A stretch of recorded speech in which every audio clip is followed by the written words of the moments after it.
Hello, hello, hello.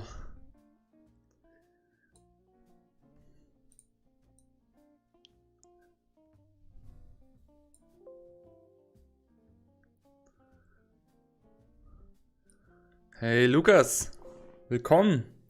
Ich hoffe, du hattest eine gute Woche. Please, guys, give me a feedback if I am loud enough, if the music is loud enough, but you can basically hear me better. Let me move the camera a bit. Yeah, there you go. Let's wait like 2 more minutes for more people, and then we will start with our live stream tonight. First of all, welcome everyone. I hope you all had a great week. I hope you all been very well, had a good week, stay healthy, and being in a good mood. I have a full day behind me, and yeah, I am ready to roll. Today is all about environment design, about environments basically. And I thought about what could I give you to that you go out of the stream and you can say, okay, I have something I can use for myself on a daily basis.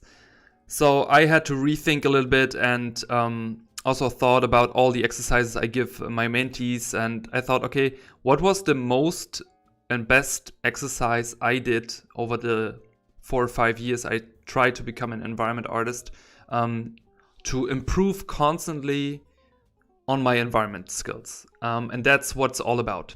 So I prepared a very small and short presentation for an exercise every one of you can do. And then we are going to do the exercise, of course. So you can either prepare Photoshop then and then do the exercise with me together, or you can rewatch that video, or you can like just watch me doing the exercise and then do it on a different occasion. But that's the plan for tonight. And I hope you will all enjoy that. And yeah, always, if you want to support the channel or you feel the content is informative, feel free to share it. Yeah. So let's wait for 2 more minutes for more people to join. And I would say I will answer all the questions after the short presentation when I go into the exercise. Hey Max, how have you been? Welcome to the stream. Hey Isabel, Happy New Year. I think I didn't saw you on the stream last time. So Happy New Year. Who else is there? I hope you all had a great week. I hope you all have been doing very well. Yeah, again, it's a multi-stream, so it's on Twitch and YouTube.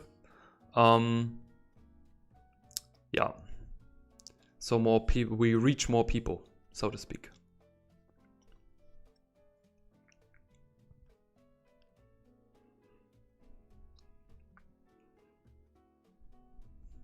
Lukas, woran arbeitest du? Was machst du gerade?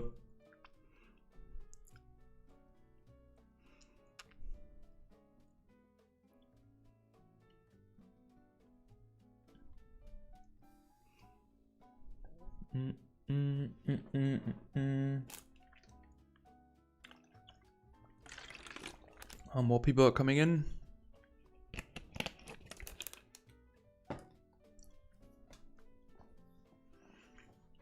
Oh, we also have people on Facebook.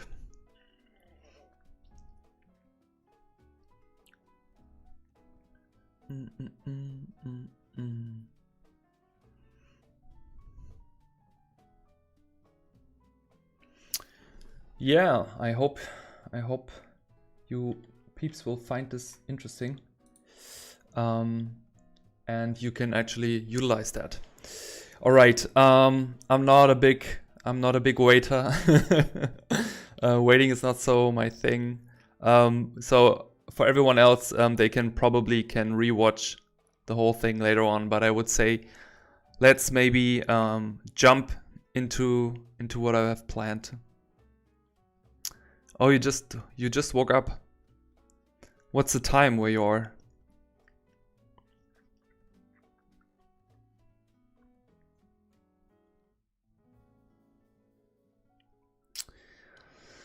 All right, let's get going. let's get going. So again, as mentioned, today everything is about how to practice landscapes and environments daily. So we are talking about a daily routine. What do I need for that exercise? We basically only need two things, which is reference or a reference and a motive or a subject we are going to do. So that is actually very simple to get right. And I designed that for myself because I wanted to have an exercise which is very fast paced, something which I can use in a morning routine. And this image, for example, this is just one of my dozens of images I did in the morning routine, and it took like 30 minutes. And the beauty of this whole exercise is you are not limited to time. So you could either do that exercise in 30 minutes or you could do it in 60 minutes, depending on what you actually want to achieve. So when you start on deciding that you want to do that exercise, you have to figure out certain things. So when it comes to the reference, I would always suggest taking either a real-life reference or an old master painting. And the most important thing when it comes to that is clarity. What do I mean by that? So when I look for a reference, I would not go for any blurred, low-res resolution image or for anything which is super pixelated. You cannot really tell like how the things, what is the light, how are things in the mood, is it cloudy, is it not cloudy? So you definitely look for a very clear reference.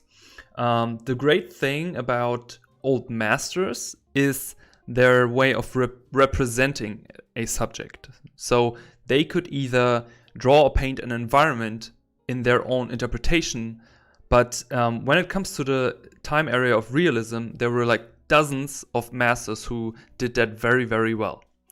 So these are the two things I would recommend. So I would either pick an image which I took myself or I found on Google, and it should be something that interests you. So I would recommend maybe taking a very moody image if you are interested in that, or if you're just looking for an image which inspires you. So that could be also an old master which inspires you. Okay, so this is actually very simple to decide, right? And this also again takes you maybe a minute. So the preparation here is not so big. The second part, which is the sketch, takes a little bit more time. So what I would recommend is making a quick sketch. And by quick sketch, I mean 5 to 10 minutes max. Also, of course, it depends on your range. And as I said before, you're not limited to time in a whole picture. So you can decide if you want to do it for 30 minutes or an hour. But for example, I like to do this exercise as a warm-up before my daily job. And I cannot spend more than an hour because then I would have to get up even earlier in the morning. So 30 minutes is for me perfect. So what I do, I think ahead on what do I want to do, and it's really, really crucial that you do your own sketch, okay? Because when you do a sketch and a quick sketch, which is limited to time, it makes you break things down on a very simple base. Because in your back head, you know, you don't have so much time, so you do a very quick sketch, and that's perfect because we want some kind of indication, okay? Could be a cloud, could be a castle, could be a night, could be whatever you like, okay?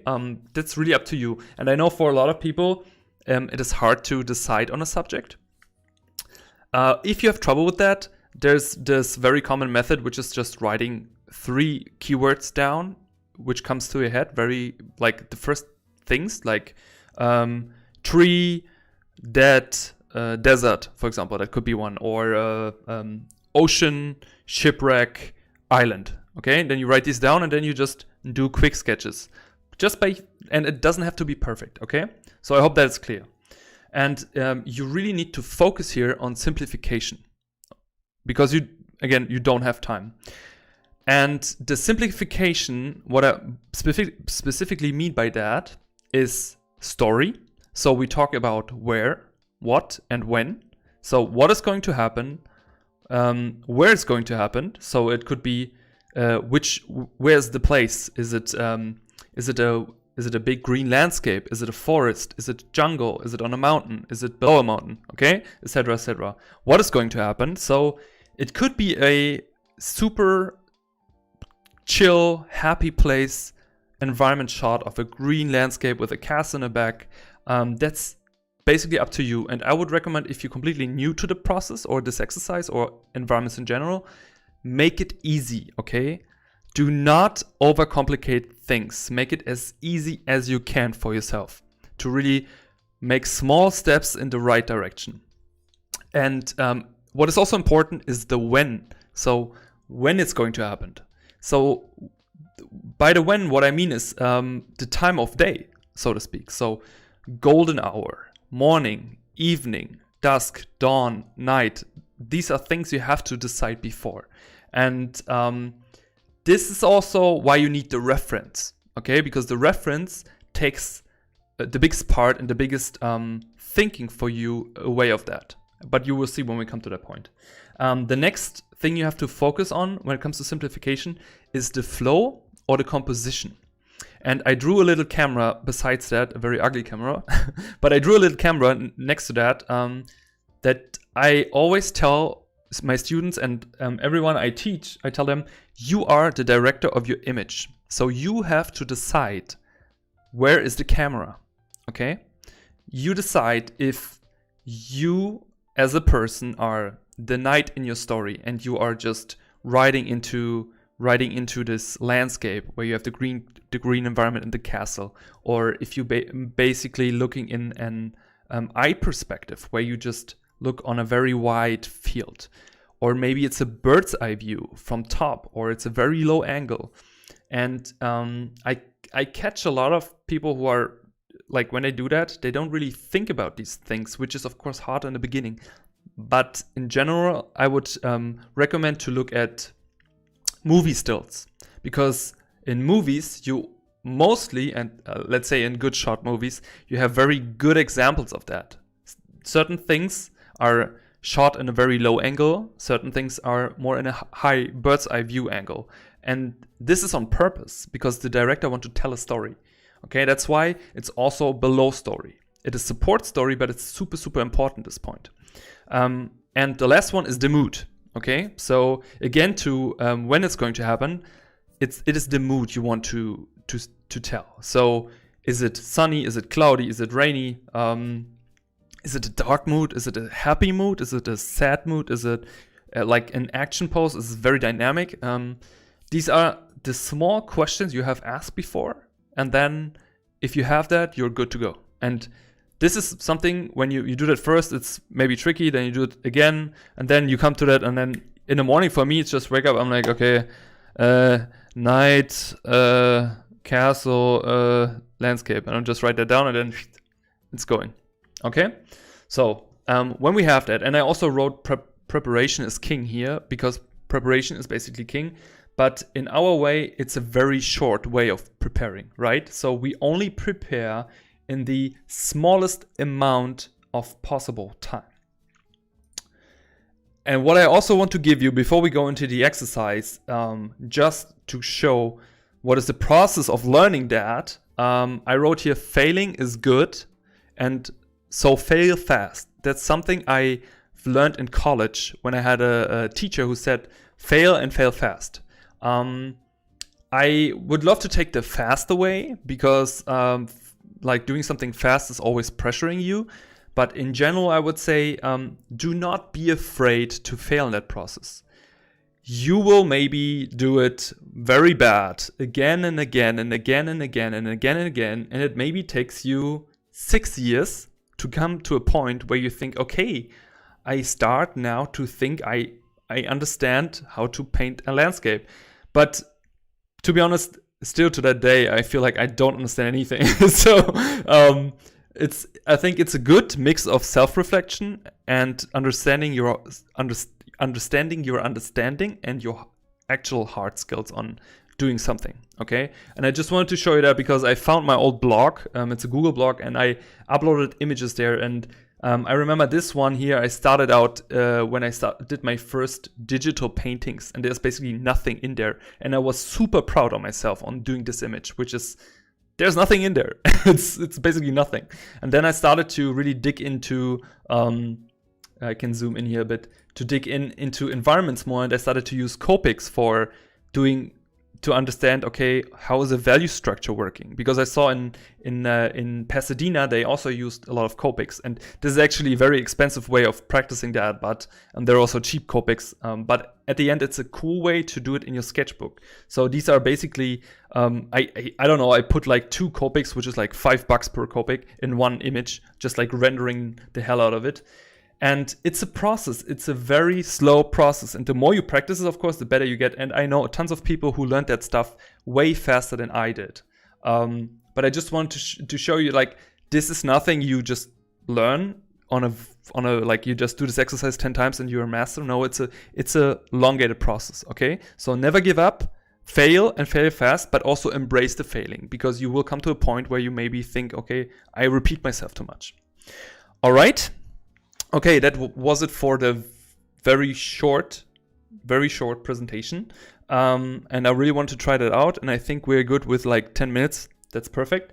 So now let's jump into the exercise. So let me close this one here. And what I will choose here today is basically I will make, and I make it a little bit easier for myself because I also want to answer questions on stream. I will take one of my most favorite artists when it comes to Old Master, which is Karl Blechen.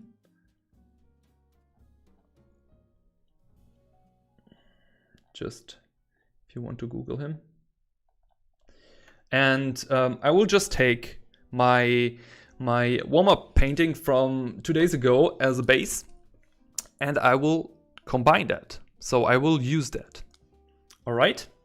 Are there any questions so far before we go into the exercise? Hey Hannah, welcome to the stream. Seems like, I know we have a little stream delay, but let me organize that and let's see if there are any questions.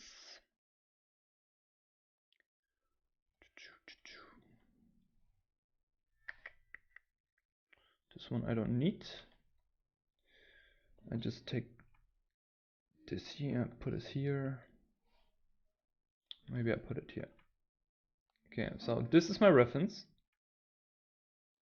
We put it on the other side as we had it in the presentation. So this is my reference.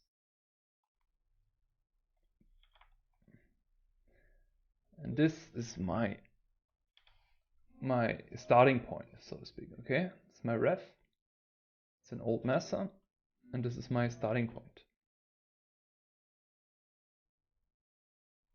Okay, so first we will do a sketch. So let's do that. And if you have any questions about the process or whatever, just hit me up. That's what it's for. All right, let's go. And again, it's about when you just recap the presentation. It is about quick sketching. We want to save time here and we want to have it loose. So we don't want to focus here on making a perfect line drawing. It's really more about the storytelling, the flow and the comp and the decision making here. Because at the end, I don't want you to have the goal of making a pretty image you can post on Instagram every day. It is about that you are create a routine for yourself to practice environments on a daily basis. Okay, because that is actually the most important point of this whole exercise, is to get you to that. And I tell you that in advance because I want you to understand that daily practice is extremely important if your goal is really to do that professionally. All right, so when I look at my reference here, of course, I'm thinking about what do I want here, right? What do I want to take from my reference? So when I have it like this, it is perfect because it is very, very small. So I can break it down in and I'm just color picking here. I can break it down in super small and simple colors here. So I only take the colors I see, which are the biggest masses in the whole thing.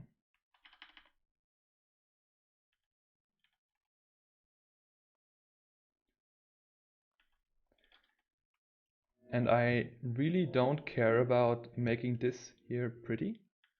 I'm just taking what I see in very, very small. And it's just a rough representation of what I see with my brain. So this here already is basically the starting point for our image. So our image will definitely have a blue sky.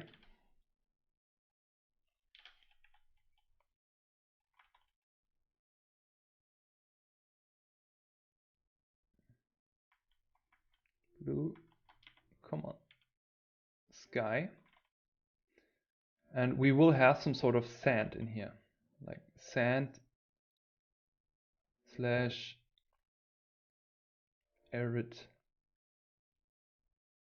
rocks. Okay, and from my subject, I will have a classical L composition. So, and if you don't know what is an L composition, it is basically an image divided like an L here. And if you have if you have really very low knowledge on composition, make sure to check out Edgar Allan Payne. And there's a PDF on the internet where he has different types of compositions. And there is like T composition, compressed composition, Y composition. And really take your time and read through that, because that helps you to have a starting point. Okay, so I will have a blue sky, I will have sand or some sort of sand. I don't have to be too specific in the beginning, I can decide it on the fly. I have an L composition, and I will definitely have trees in there, okay? And as you can see here, I already decided on making them dead, okay? So I want to have dead trees, or like not so pretty trees. And if I think about death or like dead trees, maybe we can also have a skull in there. So I don't know, maybe something like this. So we communicate in our image that this is not a happy place. Okay? Look.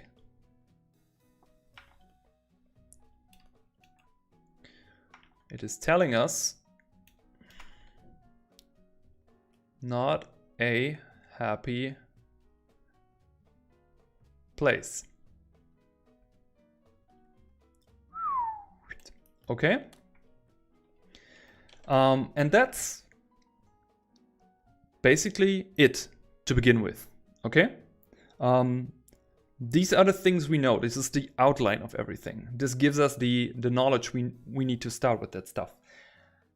The interesting fact here now is that this palette is actually not mirroring something not happy.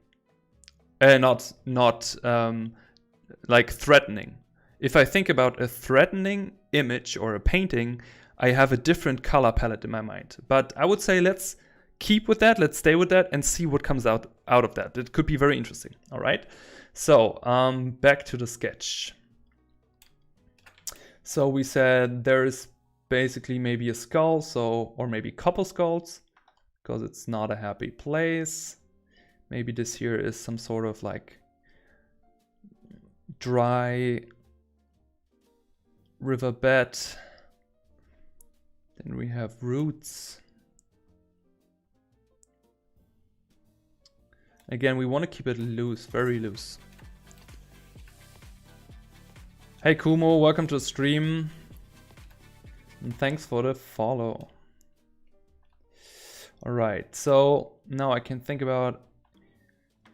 So it's not a happy place, but maybe think about sharp looking clouds. So if I would add clouds, or if I add puffy clouds to that, these are very round shapes, which can make it, of course, to that more happy place, like, right?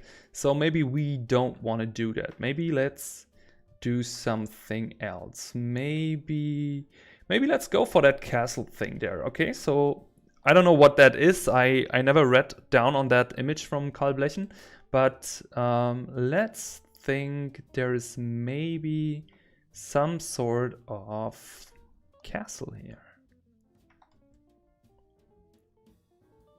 Or maybe it's a castle. And I know it's like, concept art, always castles. So let's make a very quick one. Hey PLV stuff, thanks for the follow, welcome to stream. And to everyone who asked questions so far, I haven't read the chat, I will read it in a second. Let me just quickly do this one here.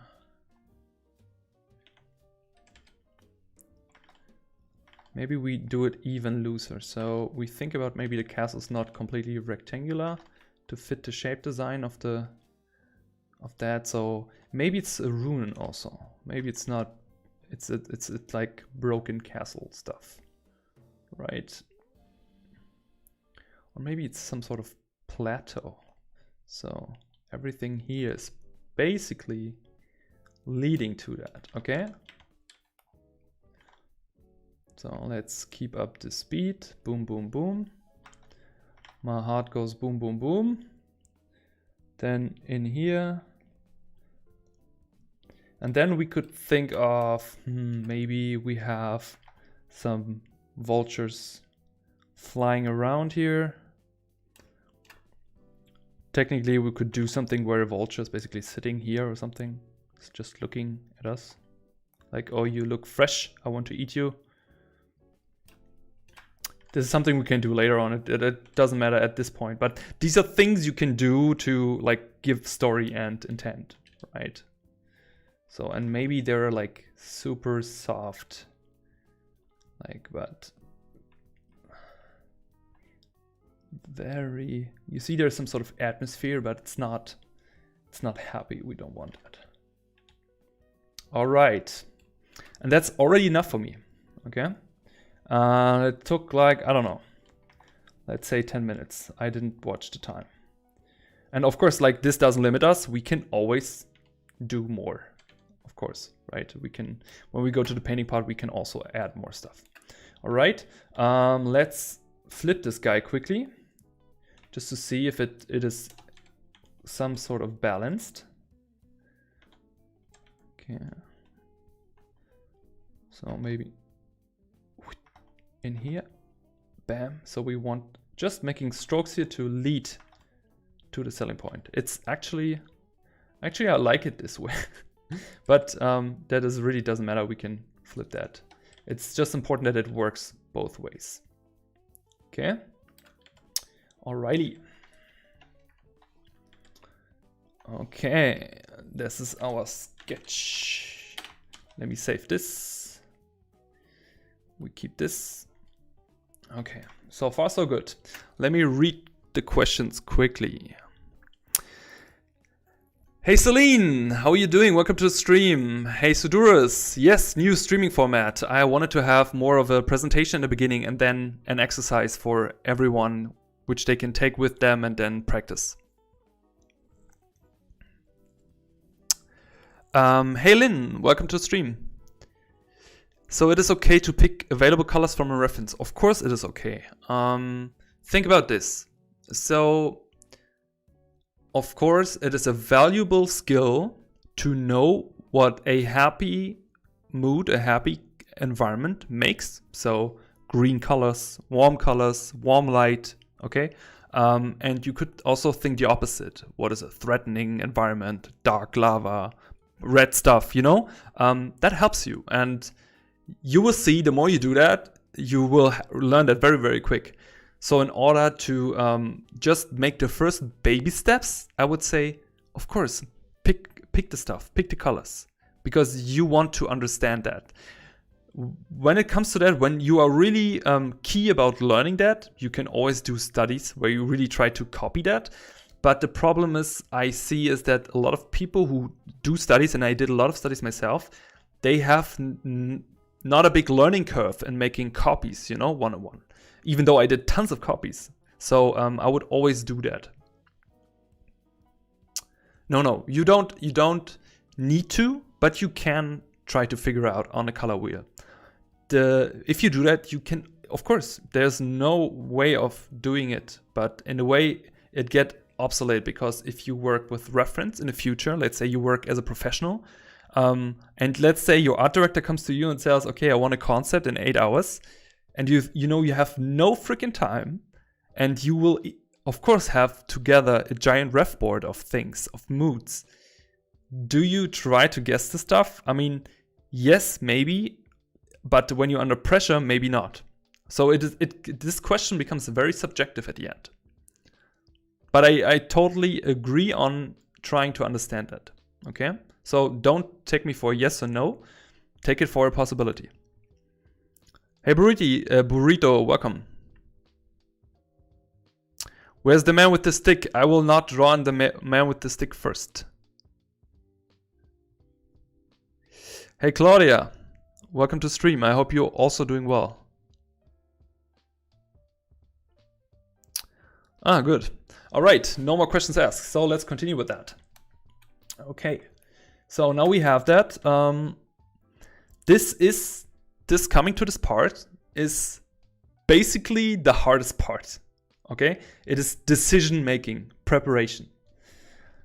Of course, if you have not, for me, if you not have the knowledge of painting, of course, this becomes a little bit more tricky. But in general, I would say coming to the point of preparation, that's your thing. Hey, Pig Raffit, welcome to the stream.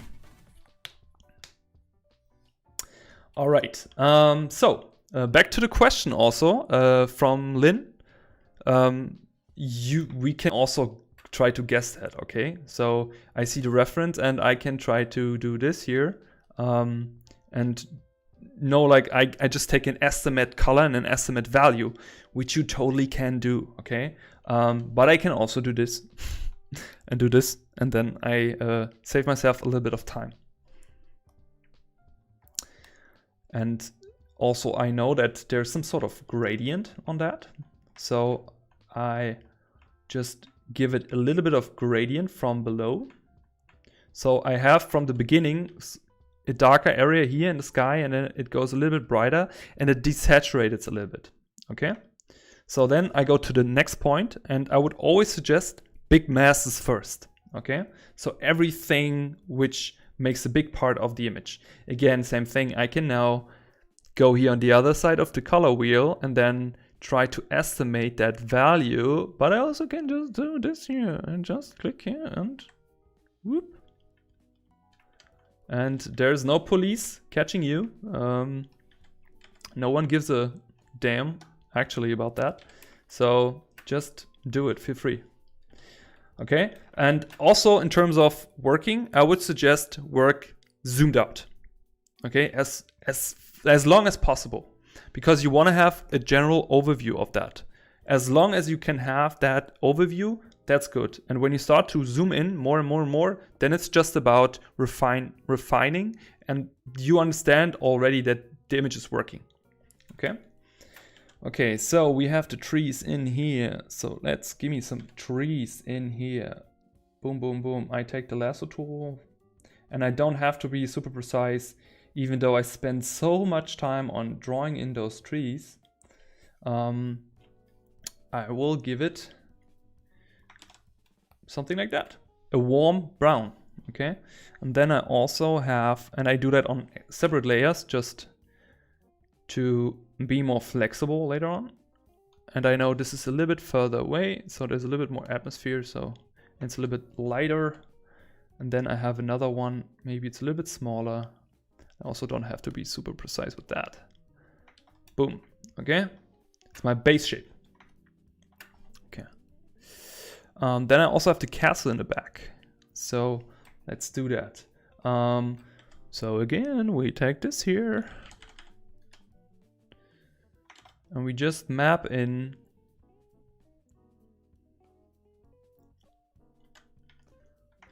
one tone, one color. Okay, and then we think about, okay, what is that in terms of how much atmosphere is there in front, right? So we can do something which is like this and it's a little bit brighter. So we maybe try something.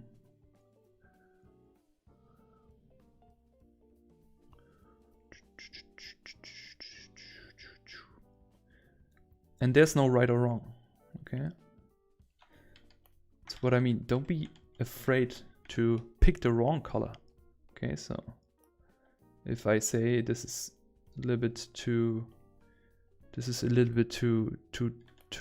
dark, I just take a little bit of lighter stuff, and this stuff here will change. You will see. So now, like my foreground ground here is a little bit too bright in comparison to what I have in the back. I can either do this or I just take my friend here. Anyways, I just wanted to have it a little bit darker. And again, I take the gradient tool just for adding a little bit of gradient just from the get-go because light is traveling, right? Now I give the sky some love because the sky also needs some love. It deserves some love. So I just roughly here make these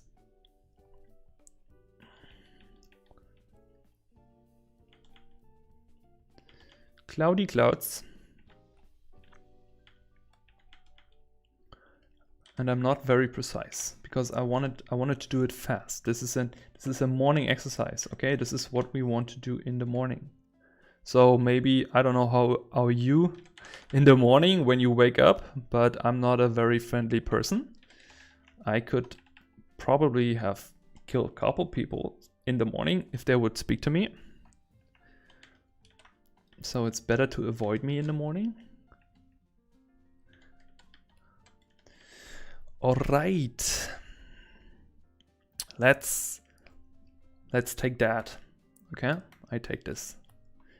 So now I do some groundwork. Where is my ground? Here's my ground. Also, I stay inside of one clipping mask here. I just do that because it's just personal preference in a way.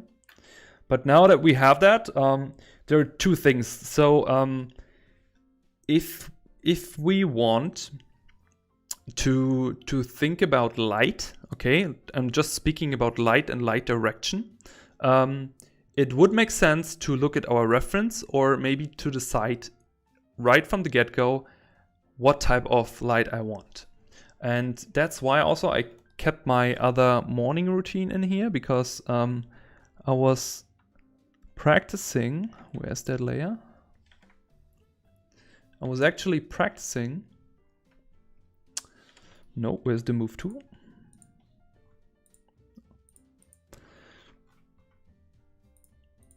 Okay, this one is fine. I was actually practicing the way where light is coming from the left. So in this image here, coming from here. So I would say I would like to do that as well. And I just see here now, I just realized that this is actually the same case for this one here. So here everything is kind of medium and not very lit, but here the castle is very lit, or whatever that is. So I would say we do the same here, okay? So we just draw a little sun.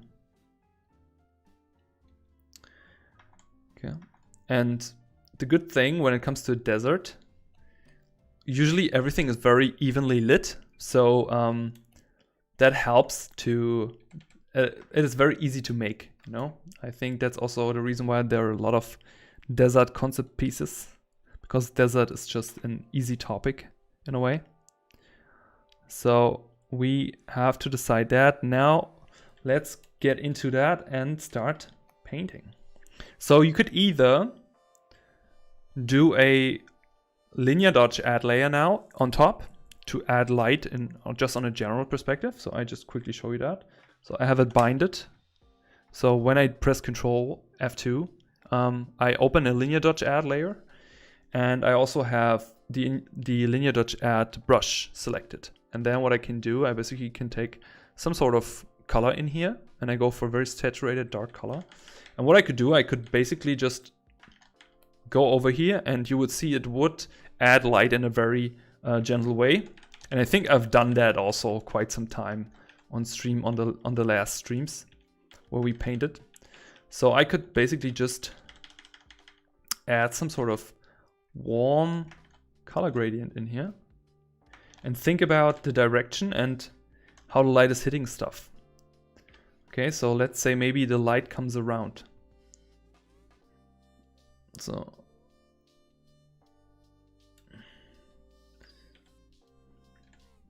maybe the angle's even stronger here. Okay. Then we just do one big one and another one. Now that we have that, we can delete everything behind that here. And then we can decide if we actually want that.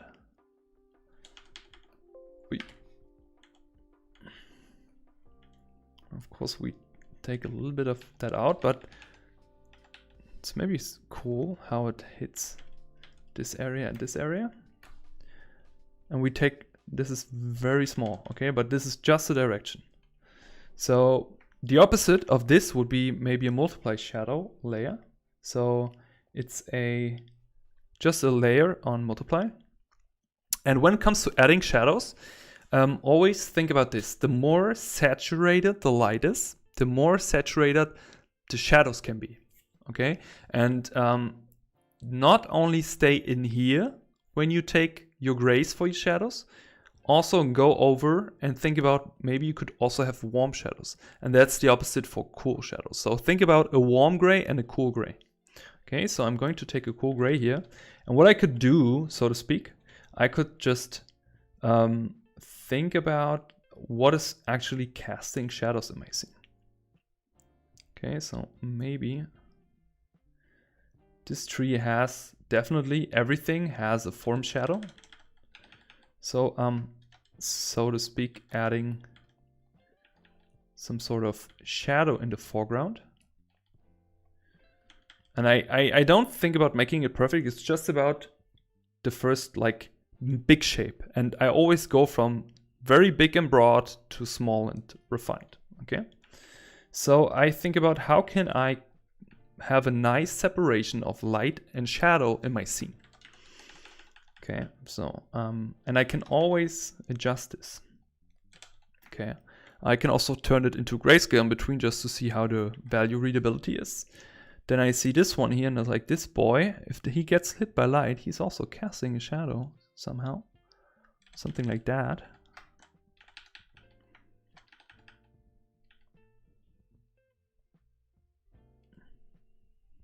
Again, doesn't have to be perfect. And this one as well. Okay. And this just, I can just leave this in here just as a starting point. Then I look at my sketch. Where's my sketch layer?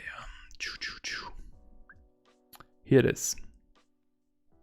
So let me lower the opacity a little bit of this one. I also give it a color. I save this. I'm like, okay. So it basically is very similar to the starting point here, where we have the other trees. So now what we can do, we can either go back in here and start to work from back to front or front to back. And that's, again, to the beauty of the exercise, depending on how much time you give yourself, but you're not limited to time, okay? You are actually not limited. So the more time you have, the more you can learn.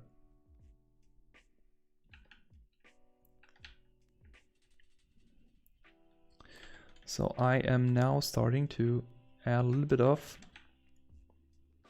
stuff in here. I take this take this value here and this color and I go a little bit darker. Then I take the gradient tool again. Press Control. Whoop. Where is it? Not the this one. This one. And I just do a little bit of gradient from above. Just a little bit. Not too much. Okay. Then we still try to stay zoomed out. And now it's a work.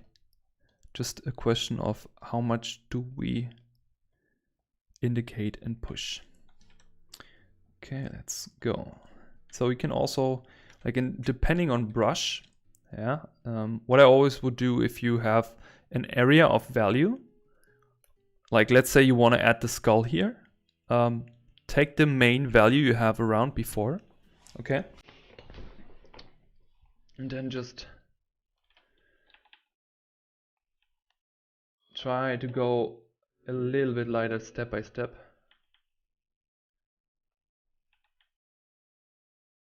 Thinking about, do I actually draw? Ah, yeah, okay.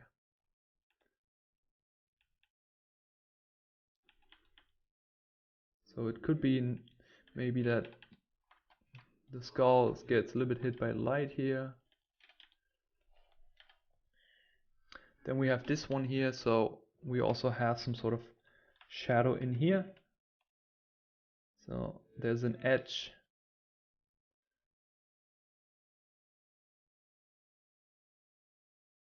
Again, take the lasso tool here. So we can either take here the gradient tool to gently add a gradient, or we can also brush it in, of course. No problem of doing that. So maybe the upper part of the skulls, maybe here on the edge.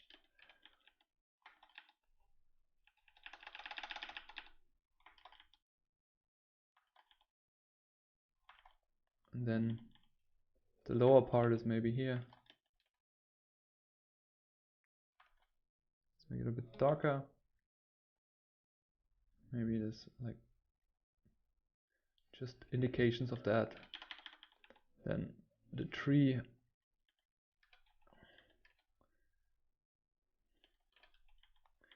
is going a little bit further here.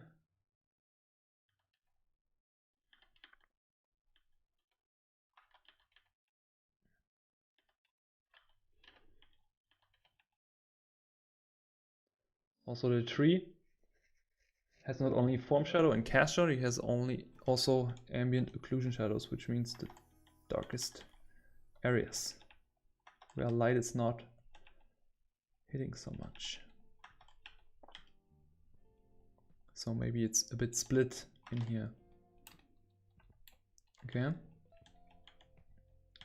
Then we can also add a little bit of form shadows. But again, do not zoom in too much. Just add slowly form shadows to that.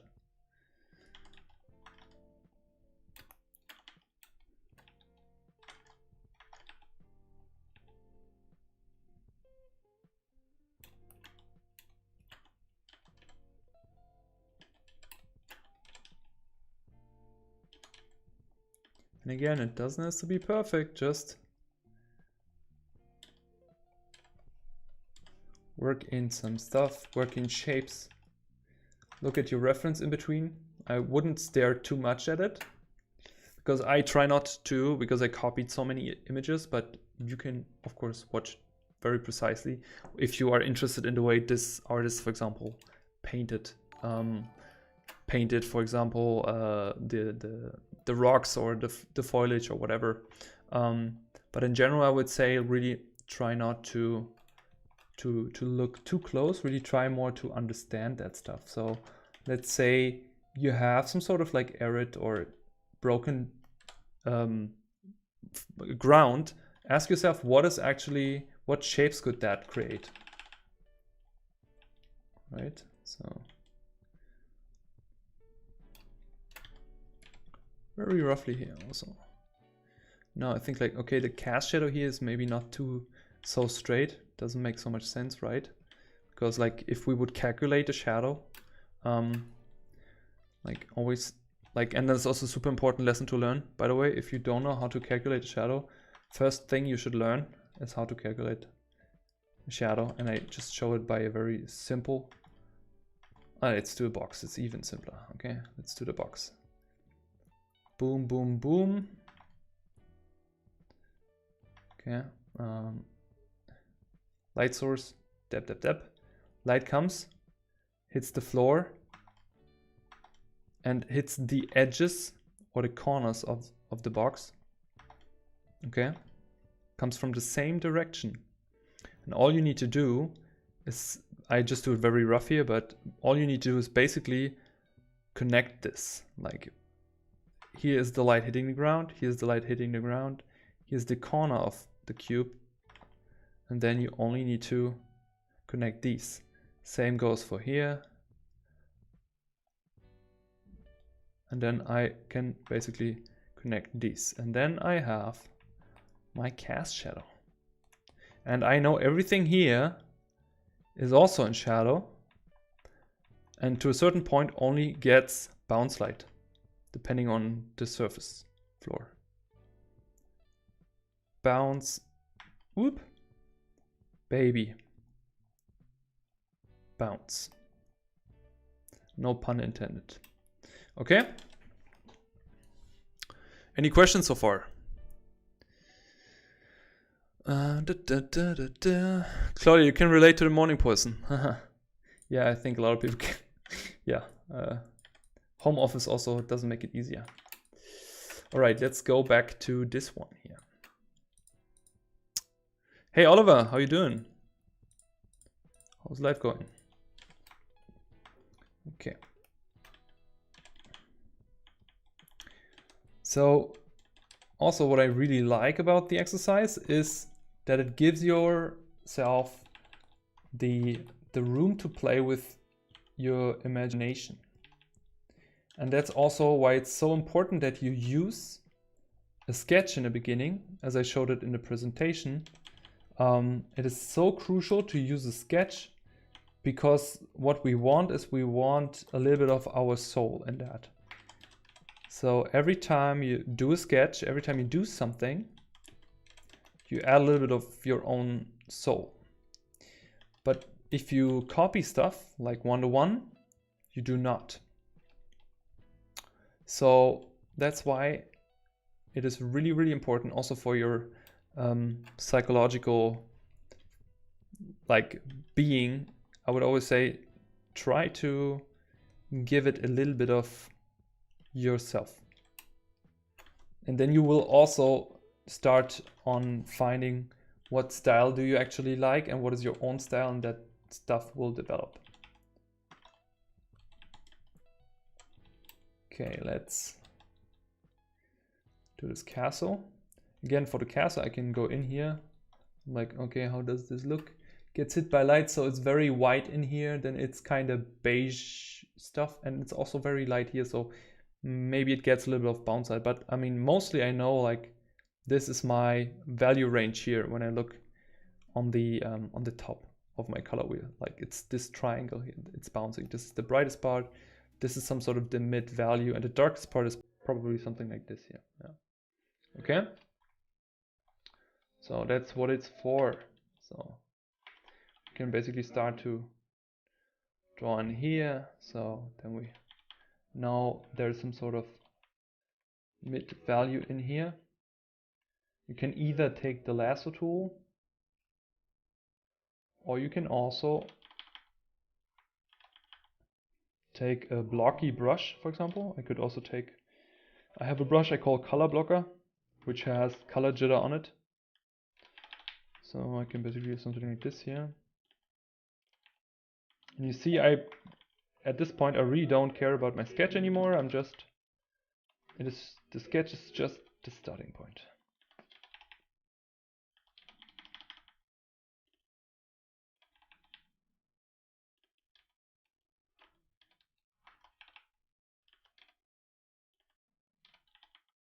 So I'm just thinking about what shape is the ruin have, or the castle,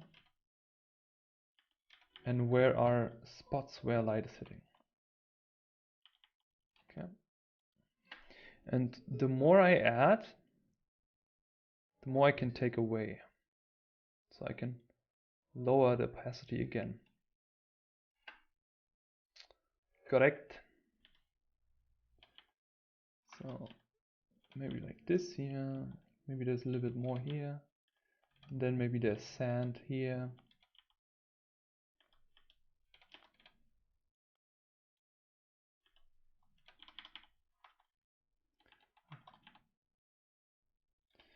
Maybe there's also a bit of light coming from this side.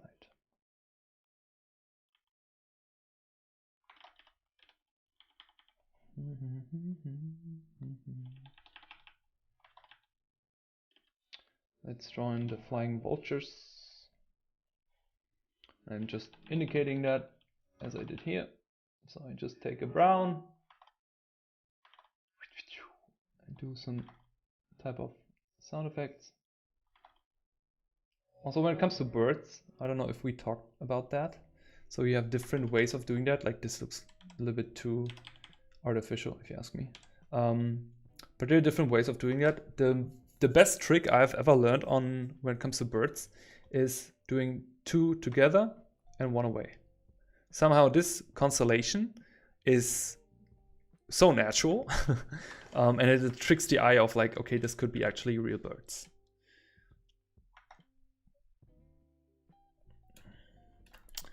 Okay, let's do clouds. And also at this point I do everything on 1 layer because I want to save time and I'm lazy. And it's okay to be lazy.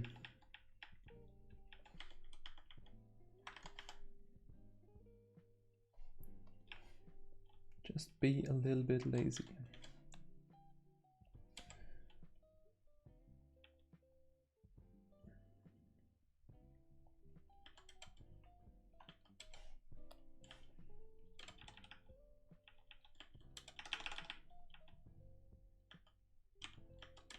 Any questions so far? Anything unclear? Anything you want to know about this exercise? Now is the time to ask. Otherwise, if you watch that later, please ask in the comment section below. Don't be shy.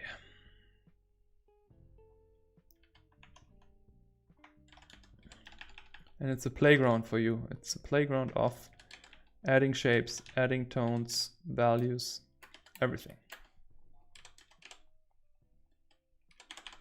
And I would recommend, if you're really into environments or you're just starting with that, do this exercise every day before you do everything else in your artistic toolbox. Because it's also, you never know when you need this on your job.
Da, da, da.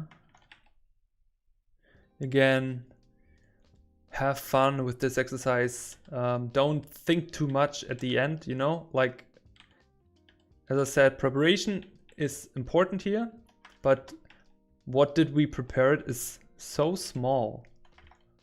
Okay. Oh, I love making clouds. It's like handwriting. Just indicating stuff without thinking.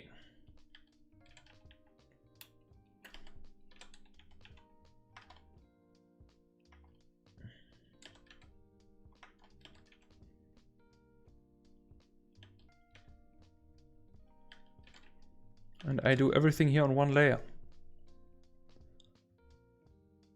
Because I can.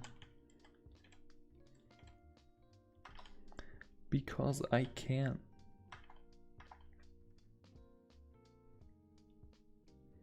So maybe adding a little bit of walkway to that place.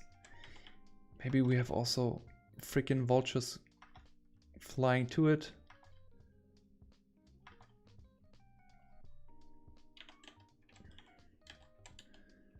Because there's something very tasteful for these vultures.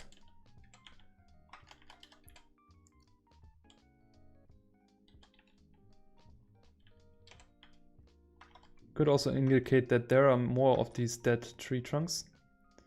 Like repeating a shape you already established in the back always helps to give it more depth, but of course you don't want to do that too often. And that has to do with rhythm. And what I mean by rhythm is if you would play an instrument, for example, you want to create an interesting rhythm, right? So instead of let's say you play a rhythm which goes like always the same note, bom, bom, bom, bom, bom, like again and again and again and again, the same rhythm. But this is boring, okay? We don't want this. This here is boring. We don't want that. What we want is an interesting rhythm. So different tones. So bom bom bom bom bom bom bom bom. Okay, we want something, and it was the last time I did that on stream. It's interesting. Okay, think about keynotes on a piano. Okay, these are your keynotes. Key notes, and these create rhythm. So everything you create, every shape you add to an image should, how do I say it? Should basically support your rhythm, okay?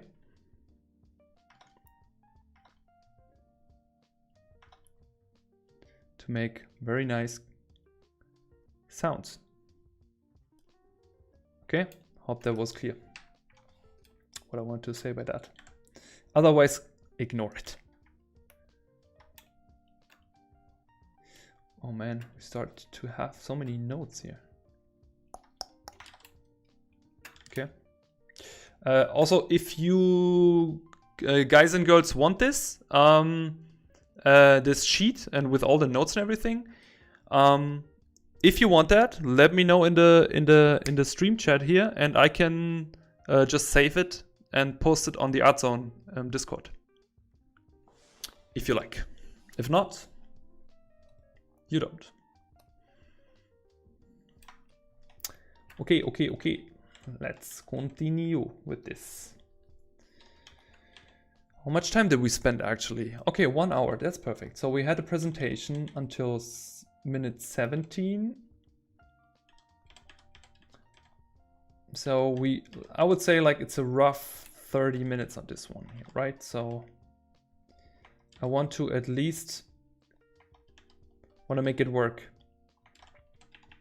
Okay. And to be honest, I have tons of these. Some of these look really shitty, and some of these look even shittier. So, you don't have to show anyone these. It's about your personal progression. It's about what are you doing every day and how good is your routine. Okay, it's important that you have a routine where you work every single day.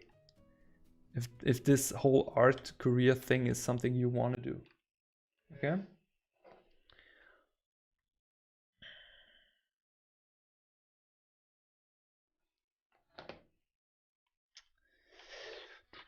Do we want to have a vulture? Oh, man, I just love these creatures. They have so much character.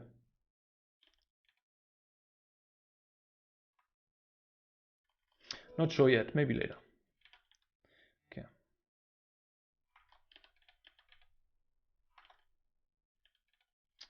Okay, let's go for darker tones in here. Again, don't be afraid to change stuff also, right? Take a bigger brush. And also think about when you go for a soft brush in the beginning, you have to work on the hard edges afterwards, and the other way around. So if you go for a hard round brush in the beginning, you have to soften certain edges later on. Okay? So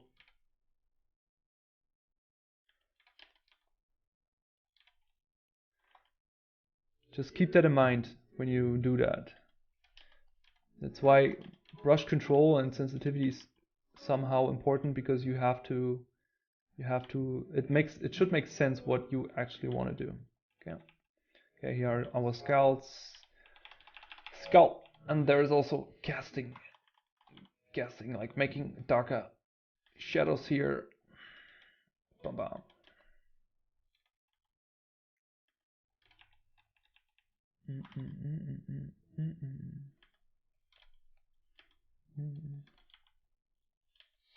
Okay, let's zoom out. Let's take the sketch away.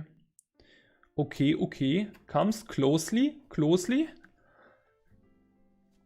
So we can lower the sketch again.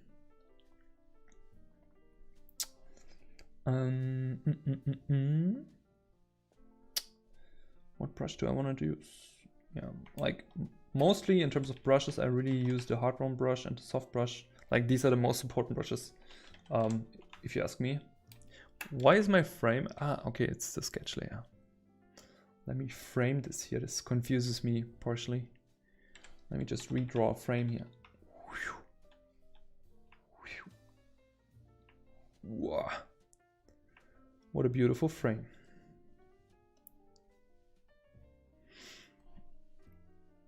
Okay, let's continue. So, where was I? Yeah, in terms of brushes. So, because I get the question sometimes,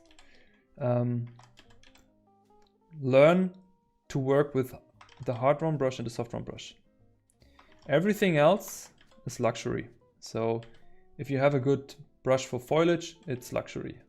But if you can draw this stuff with a hard round brush and you understand the shape of foliage, then that's what you actually want, because then you can also draw it.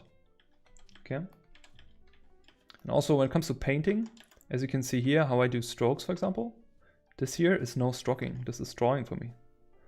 I draw the stuff in. Because for me, drawing and painting is very, very close. And if you know the German artist Horst Janssen, he passed already. He was a notorious sketch artist who I think mostly did drawings, but so intensively. And when you look at this work, it looks like he painted, but with pencil. And since I saw that, I was like, wow, that's something I want to know. So I'm just not try to paint in a conventional way. I'm sketching that in. It's like making my signature, you know?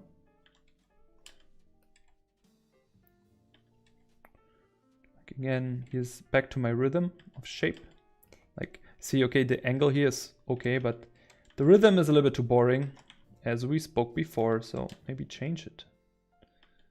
Let's change the rhythm. And you see, I don't look at my reference anymore at this point, and I just did it barely. And you will see when you do this exercise, you will do too. And please, please let me know when you tried it out. Write it in the comments below or tag me. I want to see results.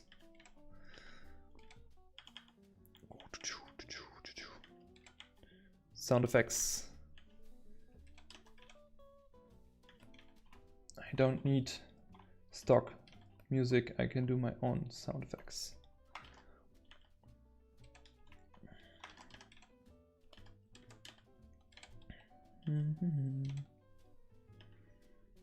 Are there any questions, my friends?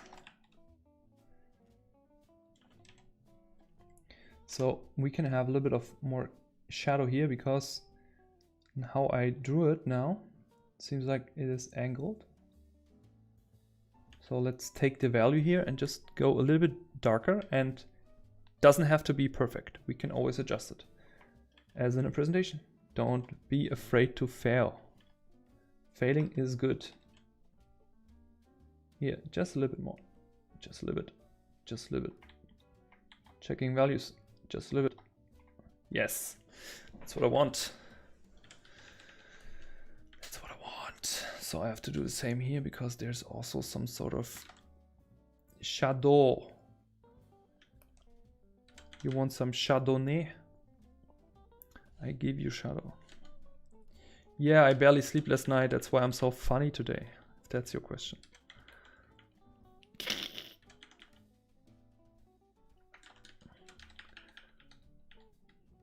I also am home office and I barely speak to people. So I get crazy.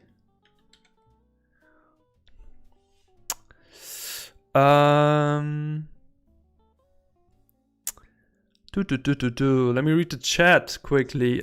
Dreaming Sophie. Hey Sophie, welcome to the stream. Missed the beginning of the stream, but this is exactly what I needed. I keep wanting to get better at landscape art, but I always give up way too quickly. Need more. Make it a habit of practice. Yes, you do. When the stream is over, go back to the beginning, watch the presentation. I talk about the practice here. You can do this as your daily routine. Okay? And if you do, hey, just do it every day, 30 minutes right from the get-go, and you will improve. Yes, Murat, I only slept 5 hours last night, and I had to get up very early this morning, and I'm super, super tired all day. So I think I'm over that already. You know, I was super tired, and when it comes to the point where you get a bit too much, so yes, I'm not awake, it's the opposite. That would be awesome to have a visual reminder of the process. Okay, we do that. Hey Nilo, welcome to the stream. I started using Christian felt brushes, hard round brush and one smudge. Makes sketching kinda hard, but it's perfect for painting. Yes, smudge tool is perfect. I also love to smudge, but at the end, there is no big difference in using, I mean, there is a small difference. There is a difference of using a smudge brush or a soft brush. Smudging, sometimes it saves you more time when you use it right, of course. And it depends on what brush you're using. And yeah, that's it. So how are we doing with time? 1 hour 16. Okay, that's good.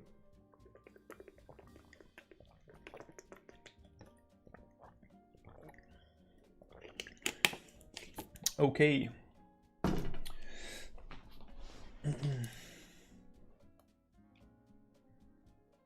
I love you so much too. What? So much too. So much.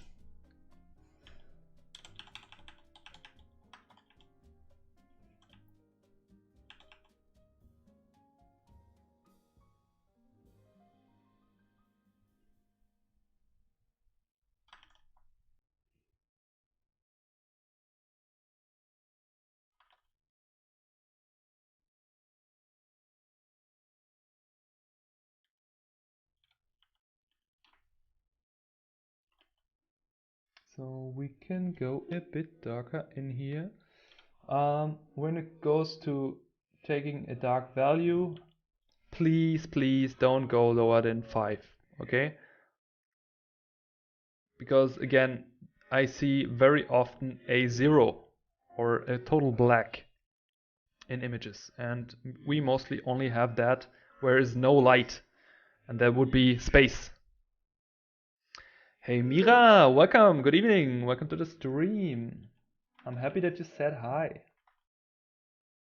and I hope you're doing well.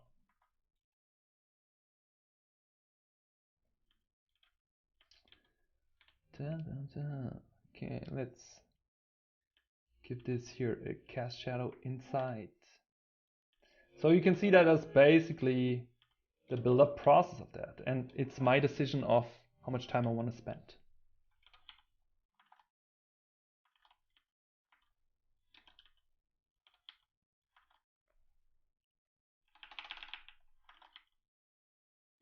And the good thing about the exercise is also it helps you to learn decision making, because when you do it every day, you will start to make faster decisions, and this will help you also to decide what is actually important and what is not so important, which is pretty cool.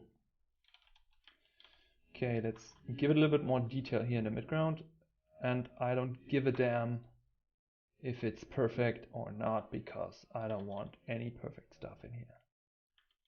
It's like adding little details. This is just noise.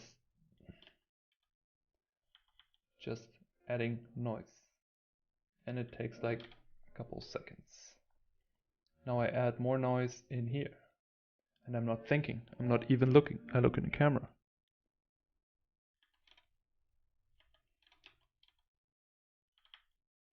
So free yourself from any conventions. Don't think about there is something you have to make right or wrong. There is no right or wrong. Okay?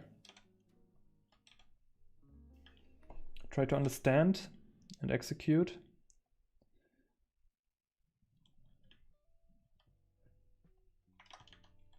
And then you are on the right way.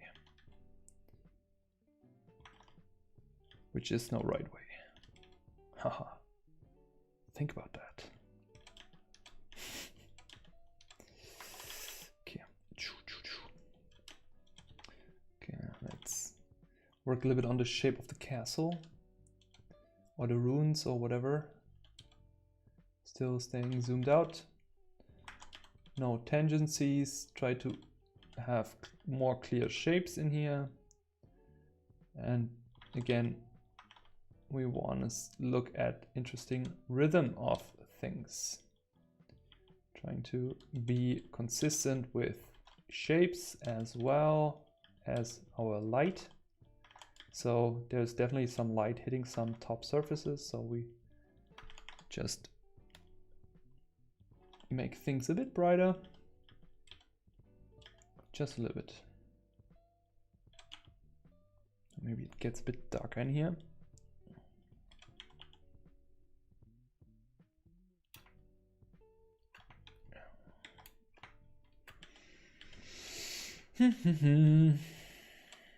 And we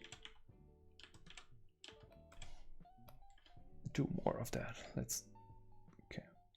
See, it's more and more and more. So now I see it's a little bit too much here. I want to take out a little bit of the stuff I did to not take too much of the eye away from things I find which the eye should go to.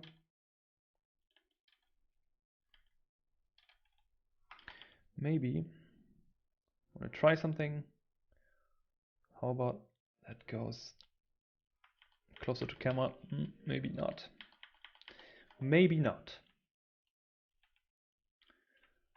How about here? We make a big one here.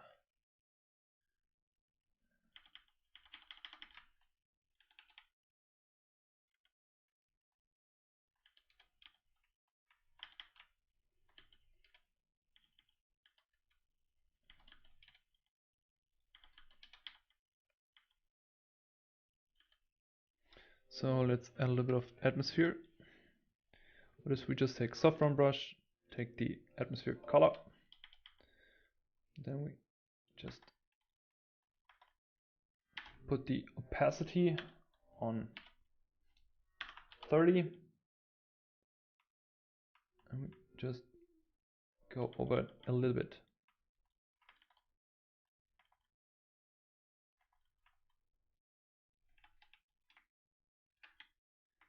Because basically everything which goes away here gets a bit brighter.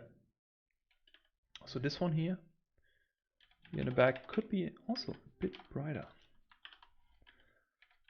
This could be brighter.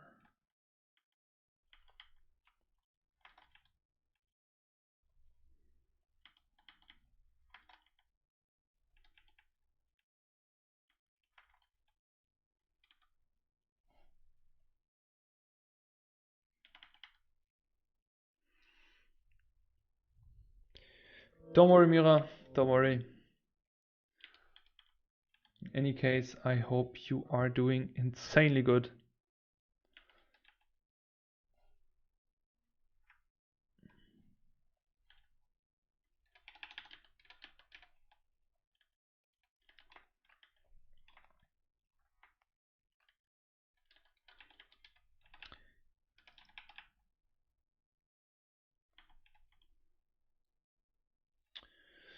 Can I also use photos for this? Yes, you can.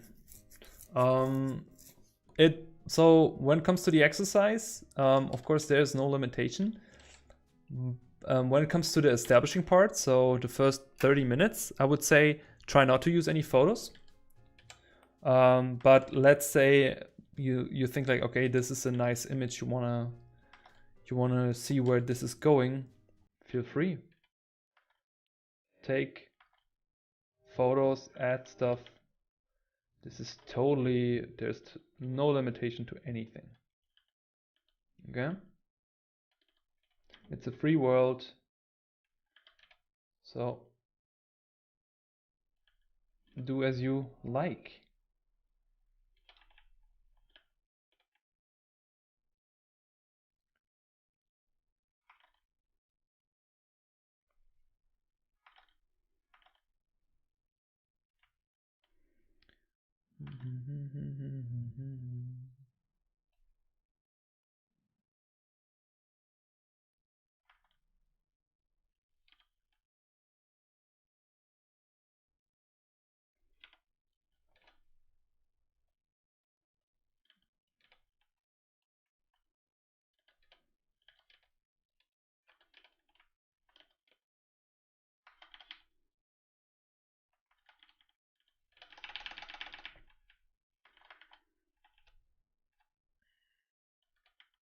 What are you all doing?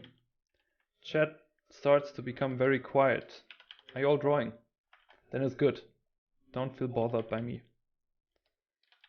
If you are drawing, ignore me.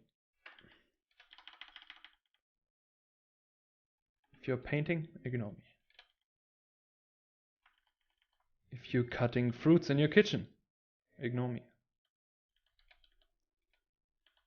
If you sit on the toilet, shame on you. No.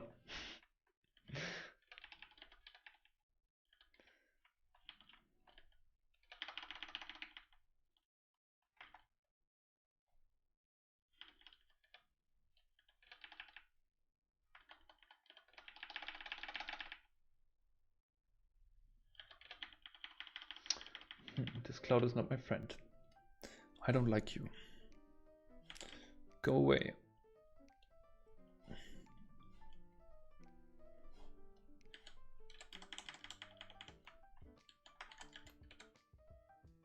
Shame on you, Nilo. I knew I could get one of you.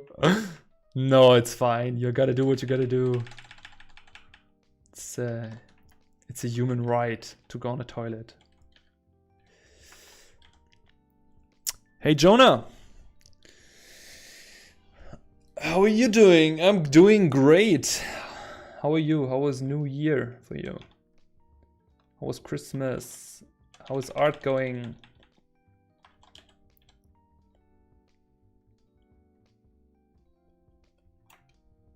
Okay, I'm working too much on the clouds here. Let me do the flipperino. Flipperino's good. Get a fresh eye on stuff here.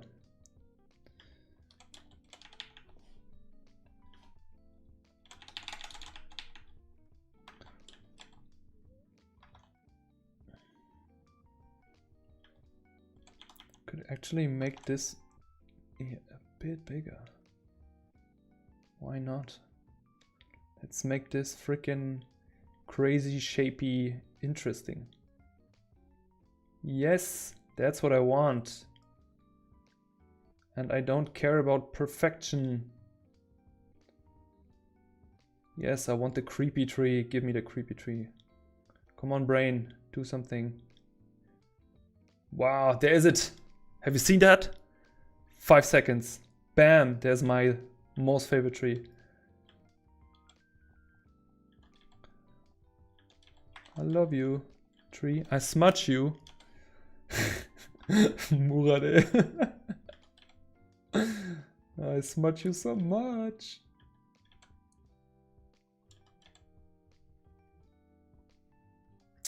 Yes, there is the tree, and I can definitely see some vultures sitting in that tree. Yes, yes. Give me that tree. Gimme that tree.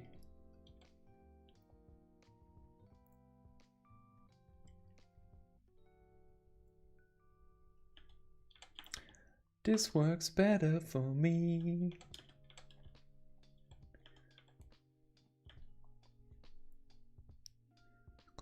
Oh, Felipe, I'm so appreciate your honesty.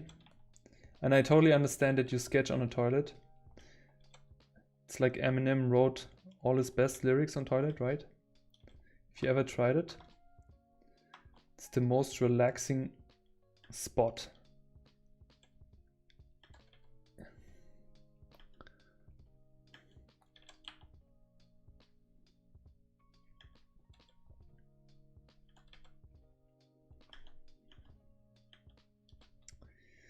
Okay, slowly the image starts to work for me. So, like, you could consider this at any stage done for you. So the question here is, when is it successful? And when you are satisfied, right? So take the word successful out, because we don't look for that. Just trust your own feeling, because you will have bad days where you will practice and where you will do that stuff, and maybe nothing good comes out. But good is also super subjective in that case. So just do it again the next day, because you also will have good days. If you have bad days, it's like yin and yang. You will have good days and bad days. Okay, so just trust your gut feeling, and please, please, please don't just do it once or twice. Try to do it, maybe do it a challenge about it. Okay, so do a 30-day challenge where you do 30 images like this in like 30 minutes in the morning. No one can tell me you don't have 30 minutes to do that. Like if you do it on a PC or an iPad, on an iPad you can do it basically in bed, okay? So do a challenge out of it. Do it as it works best for you, okay? And trust me, definitely you will develop in that area. Because like understanding that and understanding the core principles, what makes an environment, because what you will then understand is that you will understand all these things. You understand mood, light, color, like different types of colors in different environments, dry environments, wet environments, what is a jungle, what made of a, like, what happens to the image when it's super moody and cloudy, okay? And you don't even have to think about story so much. We only have dead trees, skulls, and mediocre castle ruin in the back. But that's it. That's fine for me. Okay. Don't make it too complicated. I want to write it here because I believe it's important. Make it simple.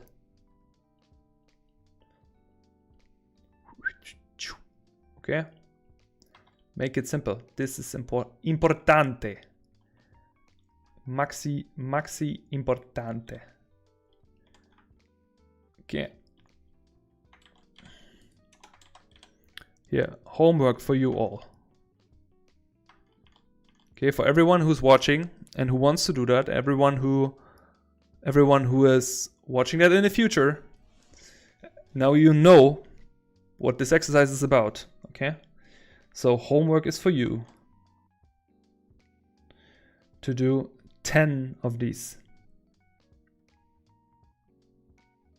Okay, I want to see 10 of these. And when you do that and you have an Instagram account, tag me. I will repost them. I will repost all of them. Okay, so tag me on Binsta. Okay, I think, what's my addy? I think it's just my name. Okay, tag me there. Okay. Whoop.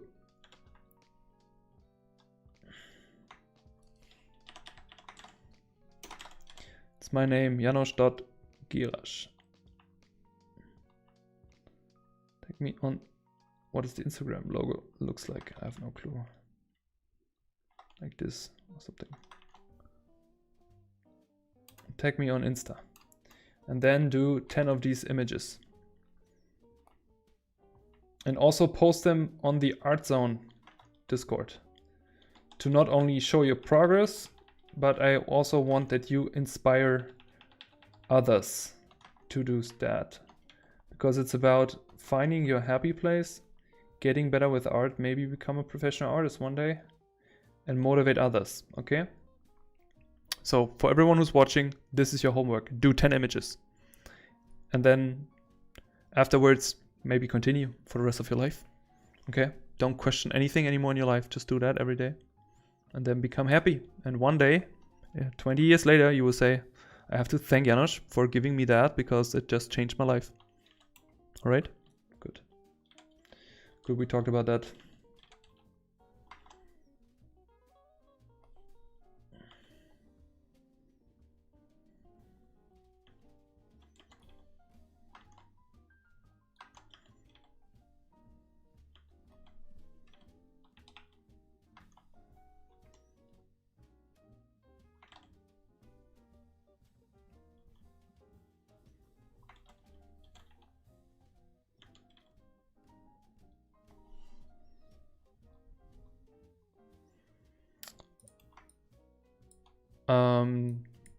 I mean, if you start tomorrow, Bob, then in 10 days, I would say. I also, in terms of what I always tell my mentees and my students, I personally, and that comes only on my personal preference, I always like quality over quantity, because it forces you to make the best possible images for yourself every time. And there's no rush. So maybe in 10 days, do it in 10 days, the next 10 days until February, or do it, I don't know, next month for 10 days. It's really open to you. But I would say it is not about getting it to a certain level done. Do it every day. That's the core of it. Okay, but try it for 10 days. Let's see where that goes. And I say this, if you do this, if you do 10 of these images, okay, so you complete 10 of these images and you post them, I will make a YouTube episode where I give feedback over the end results. And I will try to cover at least one image or I will try to cover at least everyone who participated. And I hope I hope not more than 100 people will participate. No, if 100 people participate, I will do 100 images in that video. Okay?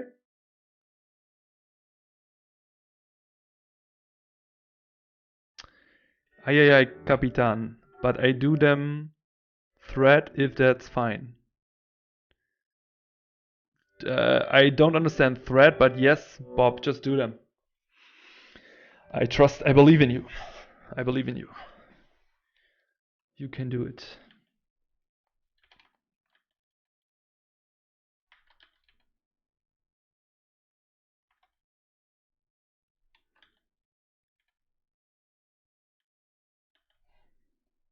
Okay, okay. And Buntstifte? Sure. Fine with me. Fine with me. At least if the images are clear enough so I can see stuff, it is fine with me. So how does that thing look if I take the sketch away? There's a little bit of stuff missing still.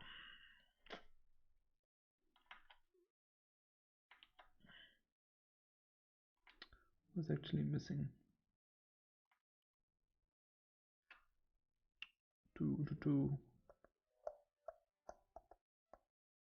Okay, so let me take this bright part here. Let's indicate light.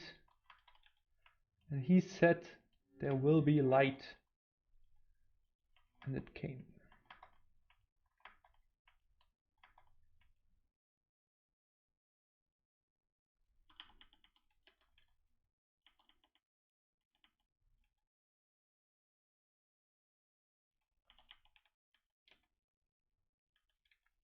Again, remember what I said with hard round brushes and soft round brushes? This is a good example now.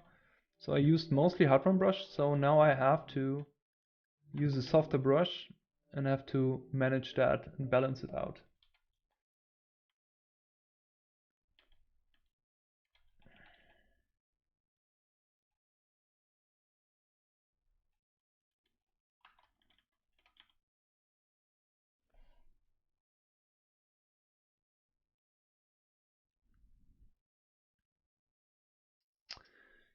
Philippe, thank you for your applause.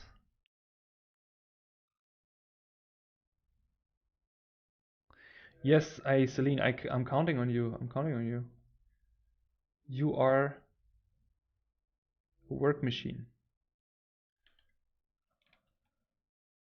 When I was talking about people, I was actually talking about you, Celine. Okay?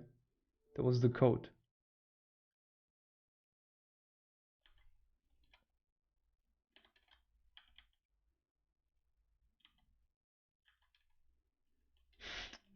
Murat, you're so stupid. Every time I smudge now, I have to think about I smudge you. Oh man.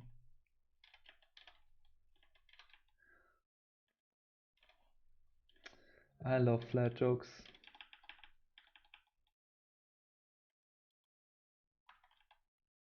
Okay. So all I'm doing now is basically still try to work as far away and try to clean everything up. So there comes also the artistic decision in to decide where you want to have hard and soft edges. I try not to zoom in and still add detail, because if I add detail from far away, I don't over detail it. If that makes sense. I hope it makes sense. Please.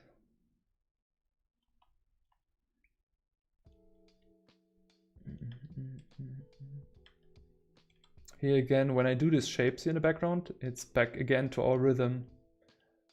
Don't make the same boom, boom, boom. We want to have an interesting rhythm, right? We want to have different beats, different things going on in the image.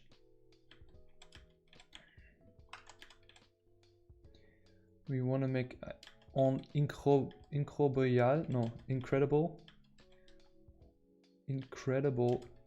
rhythm.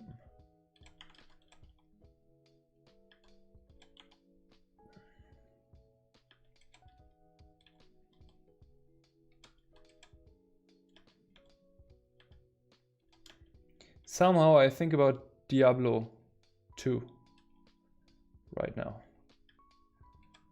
Diablo 2 second act.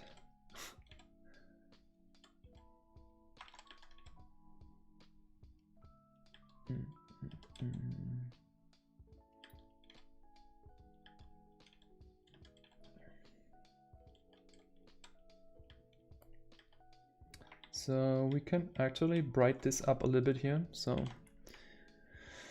let's do the light trick. Let's see if we can actually add some pretty sick, and I mean really sick,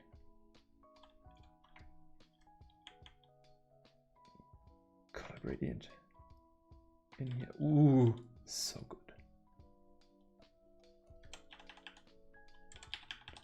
So good. Yes, you have to have confidence. Confidence. Confidence. Okay.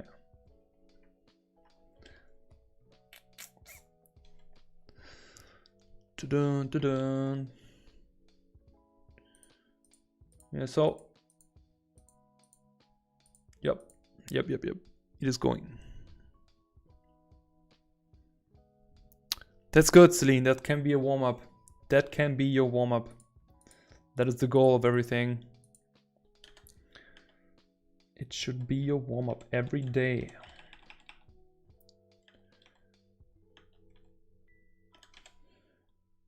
She works hard for the money. She is painting concepts every day.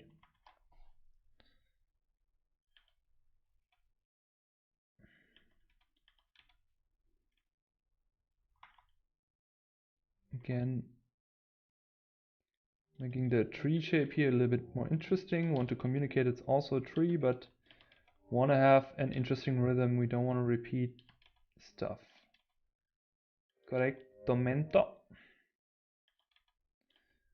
Okay, zack, zack, zack. As I would say as a proper German. Zügig geht es weiter. Im Programm.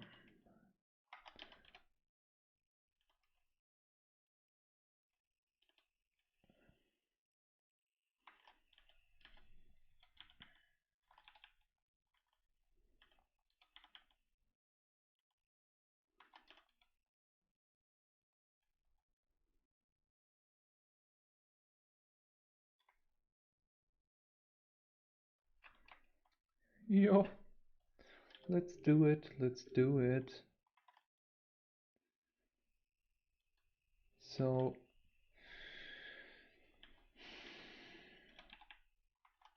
let's go back to the front. Back to the beginning. Ich bin, du bist. Genau, Max. Ich bin, du bist.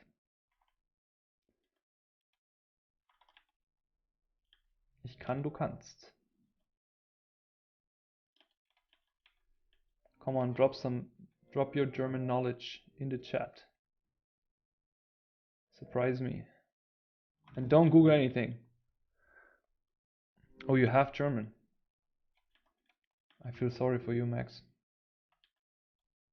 Every time you see a line, do you have the deeper feeling of going there and stand in that?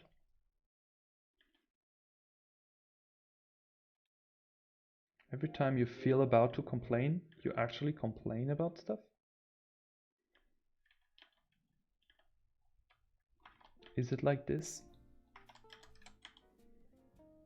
I feel sorry. I apologize. I apologize.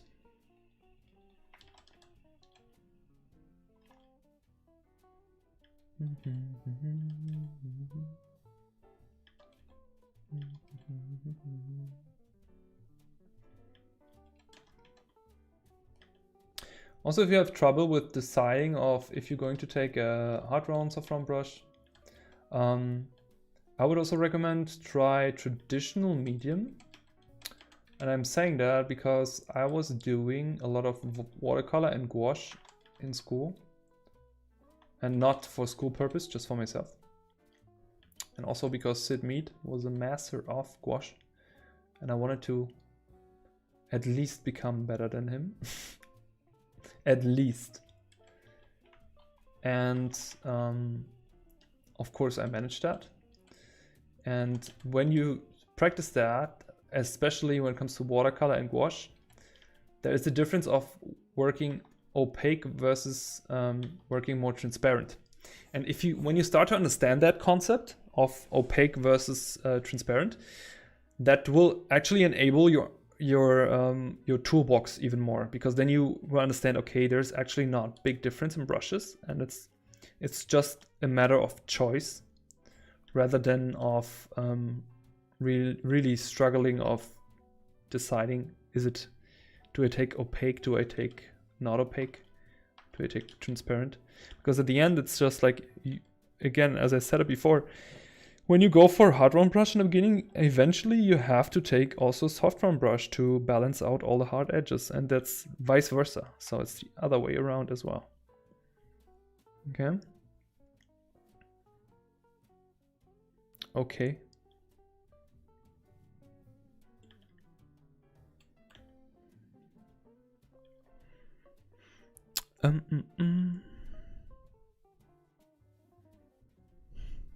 Oh, Bob, you're German. Mein Beileid as well. Mein Beileid.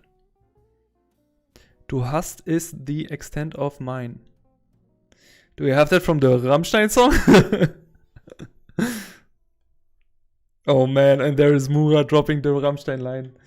Alright. This escalated quickly. Muri, what are you doing? Working? Do you work like Brittany?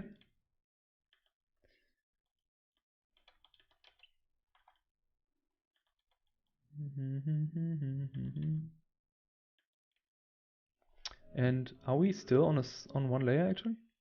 No, okay, we added 3 layers here. But yeah, you see, it is the process of having fun and just doing what you want. Doing what you want.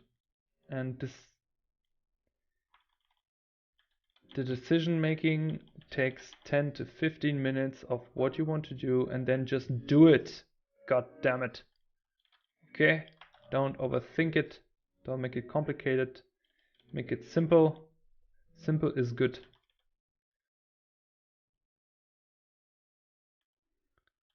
Simple is very, very good.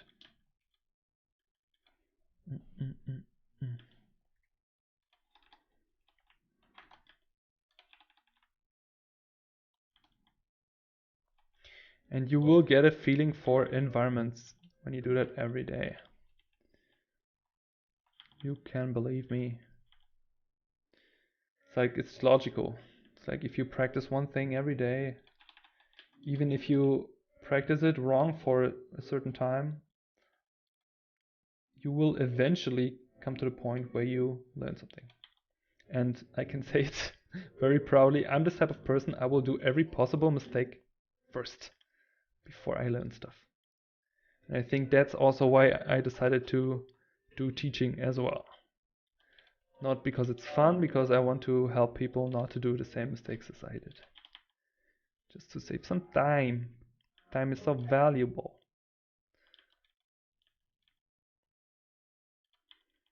We can actually make this a little bit bigger here, I think, because it's more closer to the camera. Could have a crazy shape here. Give me a crazy shape. Crazy shape. Crazy shape for a crazy man. Again, back to the rhythm. Back to the rhythm. We don't want something boring. Let's make it exciting. so it doesn't look like concept art, and make it look like concept art. Okay, I stop singing. Also, I distract myself. It's not so smart.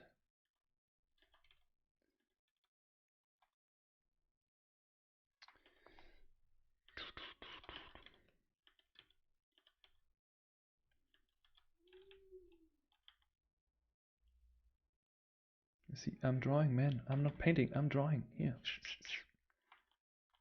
I'm not drawing. I'm not painting. Sorry, it was a long day. It was a long day. Very long.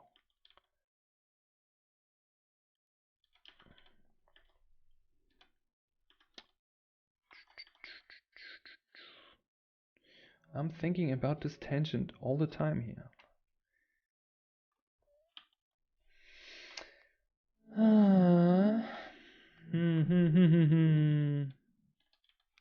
Do we want to go this up? Because now, when we come to the point, and it also starts to rethink. Oh, let me put the mic a little bit lower. To rethink and also calculate our composition, because we are everything you create in an image has an effect on the eye. And this is also, I can maybe do a composition presentation once, but I know that a lot of people will maybe get bored by this. Anyways, back to the point. When you have an image and you look at the image, your eye is entering the image at one point, right? That's why there's something which it's called like making a composition, because you actually want to manipulate the eye. You want to lead the eye to certain points. That's why we have something which is called focal point, right? That's why they invented stuff like this, to make sure that we have an interesting movement to the image. But of course, you cannot always do this here. You cannot always have the perfect, like you can try to use that, but this doesn't necessarily work on everything. So let's say you have your image established to a certain point like this. Now you have to consider what can create some sort of like guidance to the image. And I want to give you an example on this. Let's say from far away you see that image, and let's say my contrast in the whole image is very shallow, so I don't have a very strong value separation. So let's say it's very shallow, very even, or maybe it's a bad photo of it. Anyways, let's say your eye enters the image from the left side. Okay, so what will happen is basically your eye will start entering here on this edge, and it will walk around. And when it comes to this edge, it can either go this direction or this direction. What we want is we want the eye going to our selling point, our story points, right? So how do we do that? We do that with shapes. And we do that with dark versus light. And eventually, like shapes, I'm also talking about silhouettes, right? Silhouettes. But this is eventually about contrast. Contrast. I said loud and proud. Contrast. It's about contrast. So it's dark versus light contrast.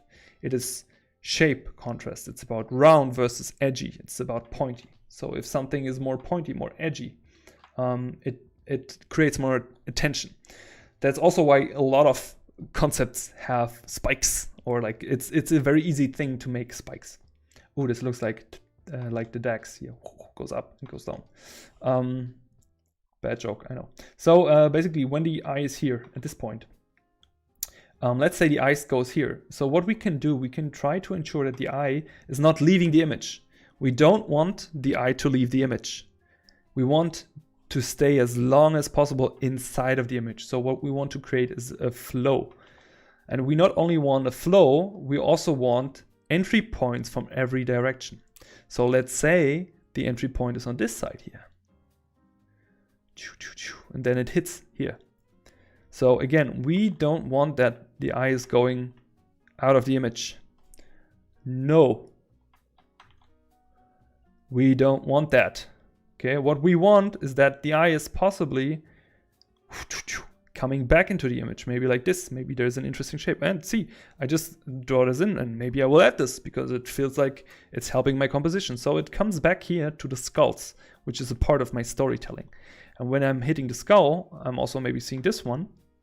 Okay, or I stay here and go up, and then I maybe go to the very high dark versus light contrast, or the very strong noise contrast I also have versus no noise, completely flat versus noise, right? Or when it hits here, maybe I'm lucky and I'm so smart that the eye is also following here. And when I'm really good, it comes back. Then I see this tree sitting with the vultures and stuff on that. I'm like, oh, cool, I love vultures. And then I'm back on the point here. And then what I want is that it repeats. So it basically, the eye goes again through the image. And then maybe it goes here. And then it looks up for all the detail I beautifully painted in because I'm such an amazing creature. Okay. If you ever had the moment of standing in front of a big masterpiece in a museum or something, and you are just trying to see everything, they did a good job because they basically capture your eye inside of that image. Okay, I hope that was clear, like the message was clear. So when it comes to making your image on a certain point, again, back to what I wanted to tell is that this is not always working. So you have to make sure that this is, so to speak, you are manipulating the viewer. Okay, and in general, I would say manipulation is not a good thing. Okay, no way. But in case of making your image and manipulating the eye, this is good. Okay, so just think about entry points, think about tangents. Tangents is very important because every tangent which is created could bring an eye always to that, and ask yourself, is that a tangent which is an intention tangent, or do I don't want a tangent, intention, tangent, you know? Okay.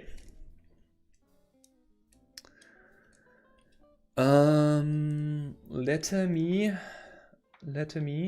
I really like this painting so much. I very do. If you also like the painting, hit a thumbs up. If you don't like the painting, don't even think about it. Don't you? Okay, let me read the chat.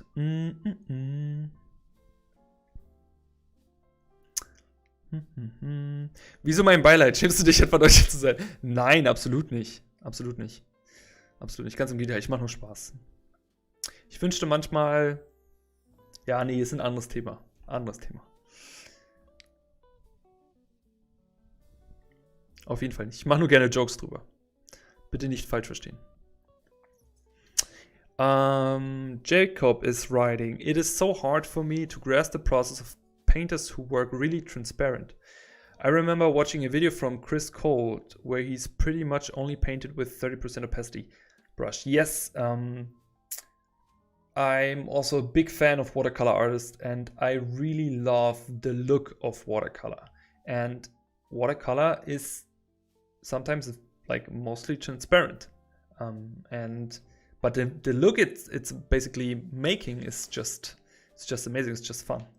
So if you master that, you can it's basically open end. What I really loved about gouache was if you would add more water to the gouache, then it was also reacting a little bit like watercolor. So you could make very interesting gradients.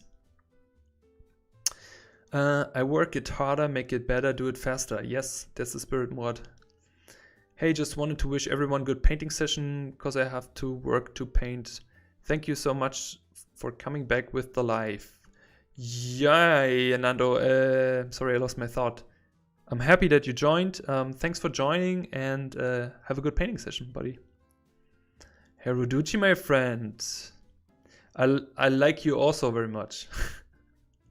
I hope you had a good day, and I could see that you are working hard on the new Wacom tablet, which I'm very happy to see. I'm very happy to see that.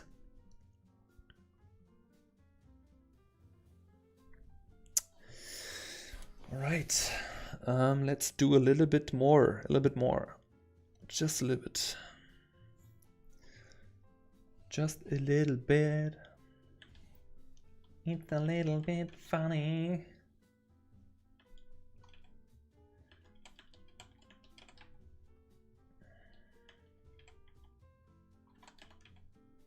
So again, thinking about the tangent we are creating here. Also, shape contrast. Working on the silhouette of the tree, also making it an interesting shape. We just don't want to make just a tree, right? We just don't want to make just something else. We want to make it interesting looking. That's what it's all about. Then back to what I said about this here, about this line. We can do that here. Let's do it. So this is basically helping us if every eye which is entering the image there will move forward to us.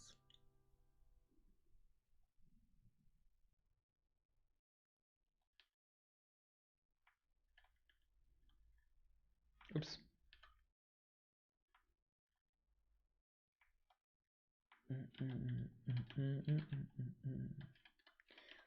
You see, I don't even care if I do beautiful brush strokes because I don't paint like a painter. I paint like a,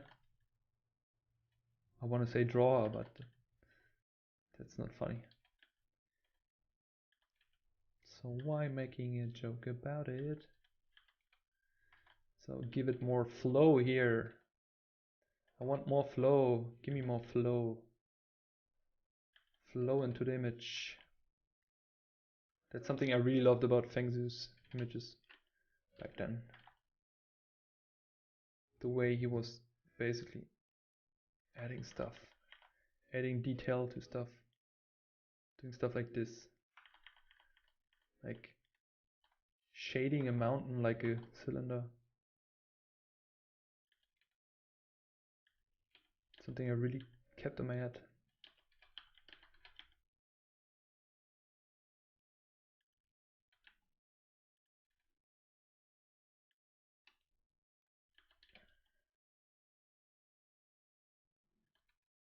Again, shape design. Like, ooh, that's a very boring rhythm if you ask me. And Rythm is a dancer, so change this. It's maybe too much. This is maybe too much. This is too much for me. It's just too much.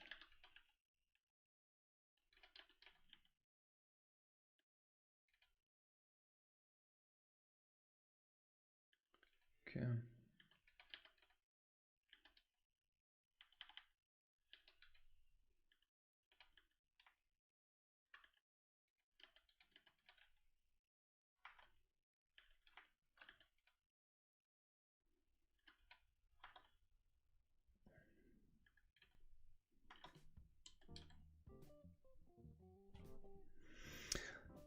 Dun, dun, dun, dun, dun. Dun, dun, dun, dun, dun, dun. Hallo Donnerlittchen. What a name. I love that. Ich mag die Lichtsituation im Bild. Schaut aus wie der Anfang eines Fantasy-Films. Cool. Wirst du die Blickrichtung der Schädel noch ändern? Da habe ich jetzt noch nicht so drüber nachgedacht. So the question of Donnerlittchen was if I'm going to change the direction of the skulls. I haven't thought about that. I can. I might. Maybe will. Keep watching. I'm not sure. Today I'm very sleepy and I'm over the top, so I'm unpredictable. Yes, you are grinding. That's good. Rudici, that's good. Jonah is asking, hey, I'm applying for an internship in a few months, and I wanted to ask you if you have any advice besides having a good portfolio. I mean, good is a very broad description, right? What is good? So is it good for this jobs you are applying for? Like it is the right work for it, which means it is the right thing they want to see.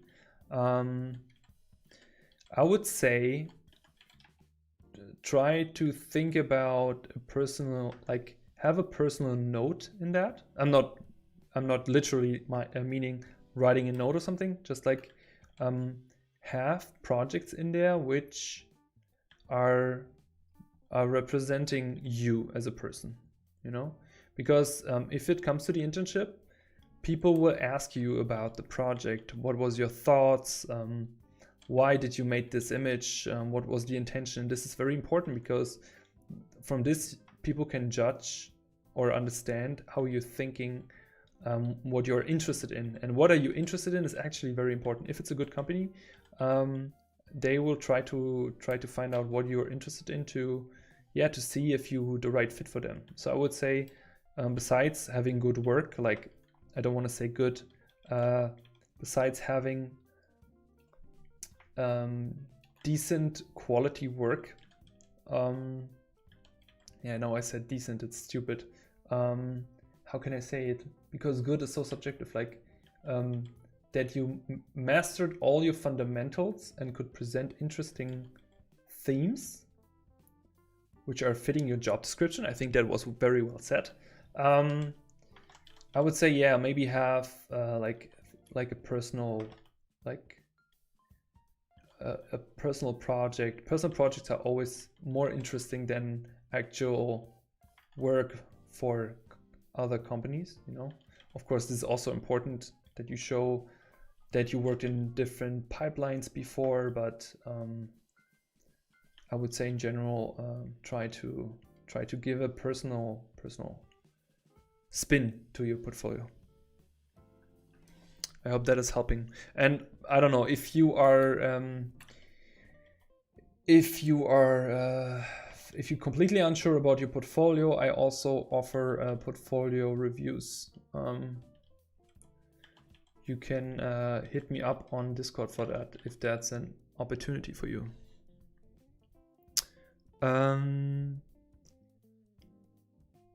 Hau rein, Jakob. Have a good evening, Jakob. Of course, you can rewatch it later, of course.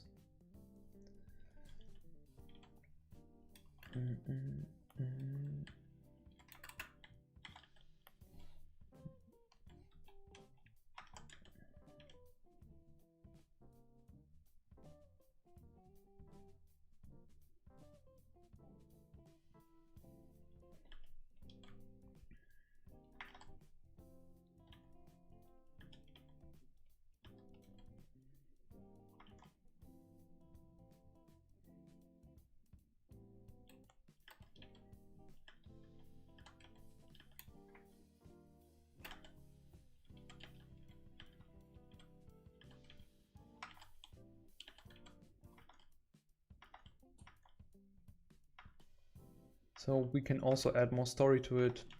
Always you can, I don't know. I mean, it's maybe not everyone wants to see, but you could basically add like a hanging rib cage or I don't know, anything to it. Just to add story. But don't mess up the scale of it, of course. Okay, let's do a little bit more here and here.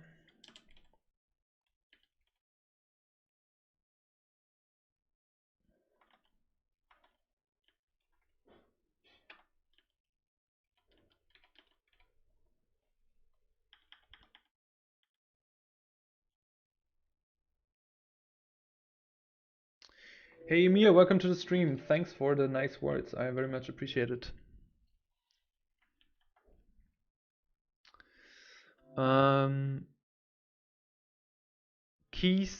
KSIBC MSGHP Road Wunrent.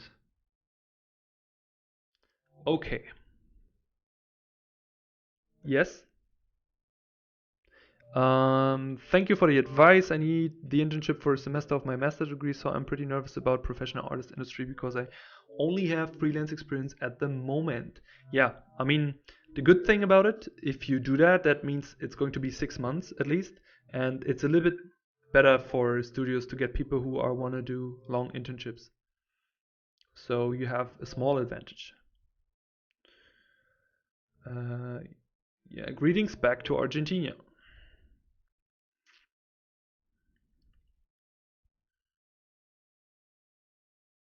Yeah, the stuff like this is never linear. I agree with what Celine said in the chat. Don't worry. Oh.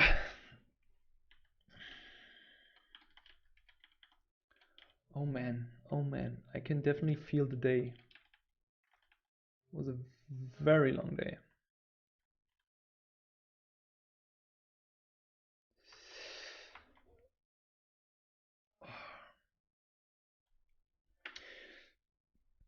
All right. I would love to continue this, but I think it's a good point to end this demonstration. And I would say I leave the last minutes of the stream for any questions to the process. So if you have any questions of the exercise or the presentation before, if you haven't seen it, you can also rewatch it, of course. But if you have any questions now, feel free to ask in the chat. If you have questions later, post it in the comment section under the video. I will leave it on YouTube for you, of course. And if you want to have the note from this image, so everything we've talked about, all the written stuff, I will post it on the ArtZone community. So if you're part of the ArtZone Discord, make sure to join it. I will post it there so you can have the notes if that's something you want to have as a reminder, or you can just watch the episode. I mean, basically set everything. Maybe it's a little bit easier to explain. And and your homework will be at least 10 of these. Okay? So go grab some reference, do a sketch, give it a little bit of preparation, do a quick sketch, and then do it at least 30 minutes every day. Okay? That's your homework. That's your homework. Okay? And if you do it and you post it on Instagram, tag me with my Insta name so I can repost it.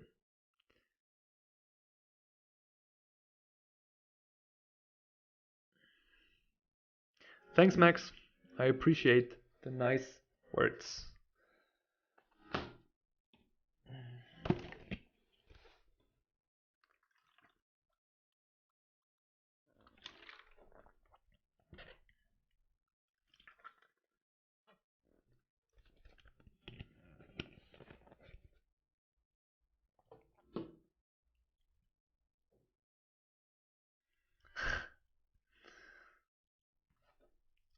I would never dare to, Murat. I would never dare to.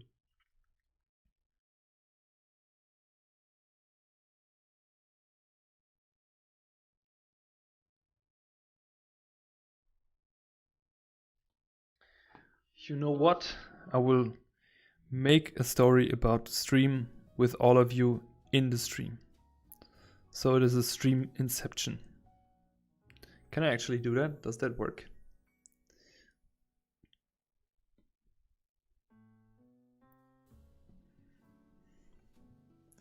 Thanks everyone for joining.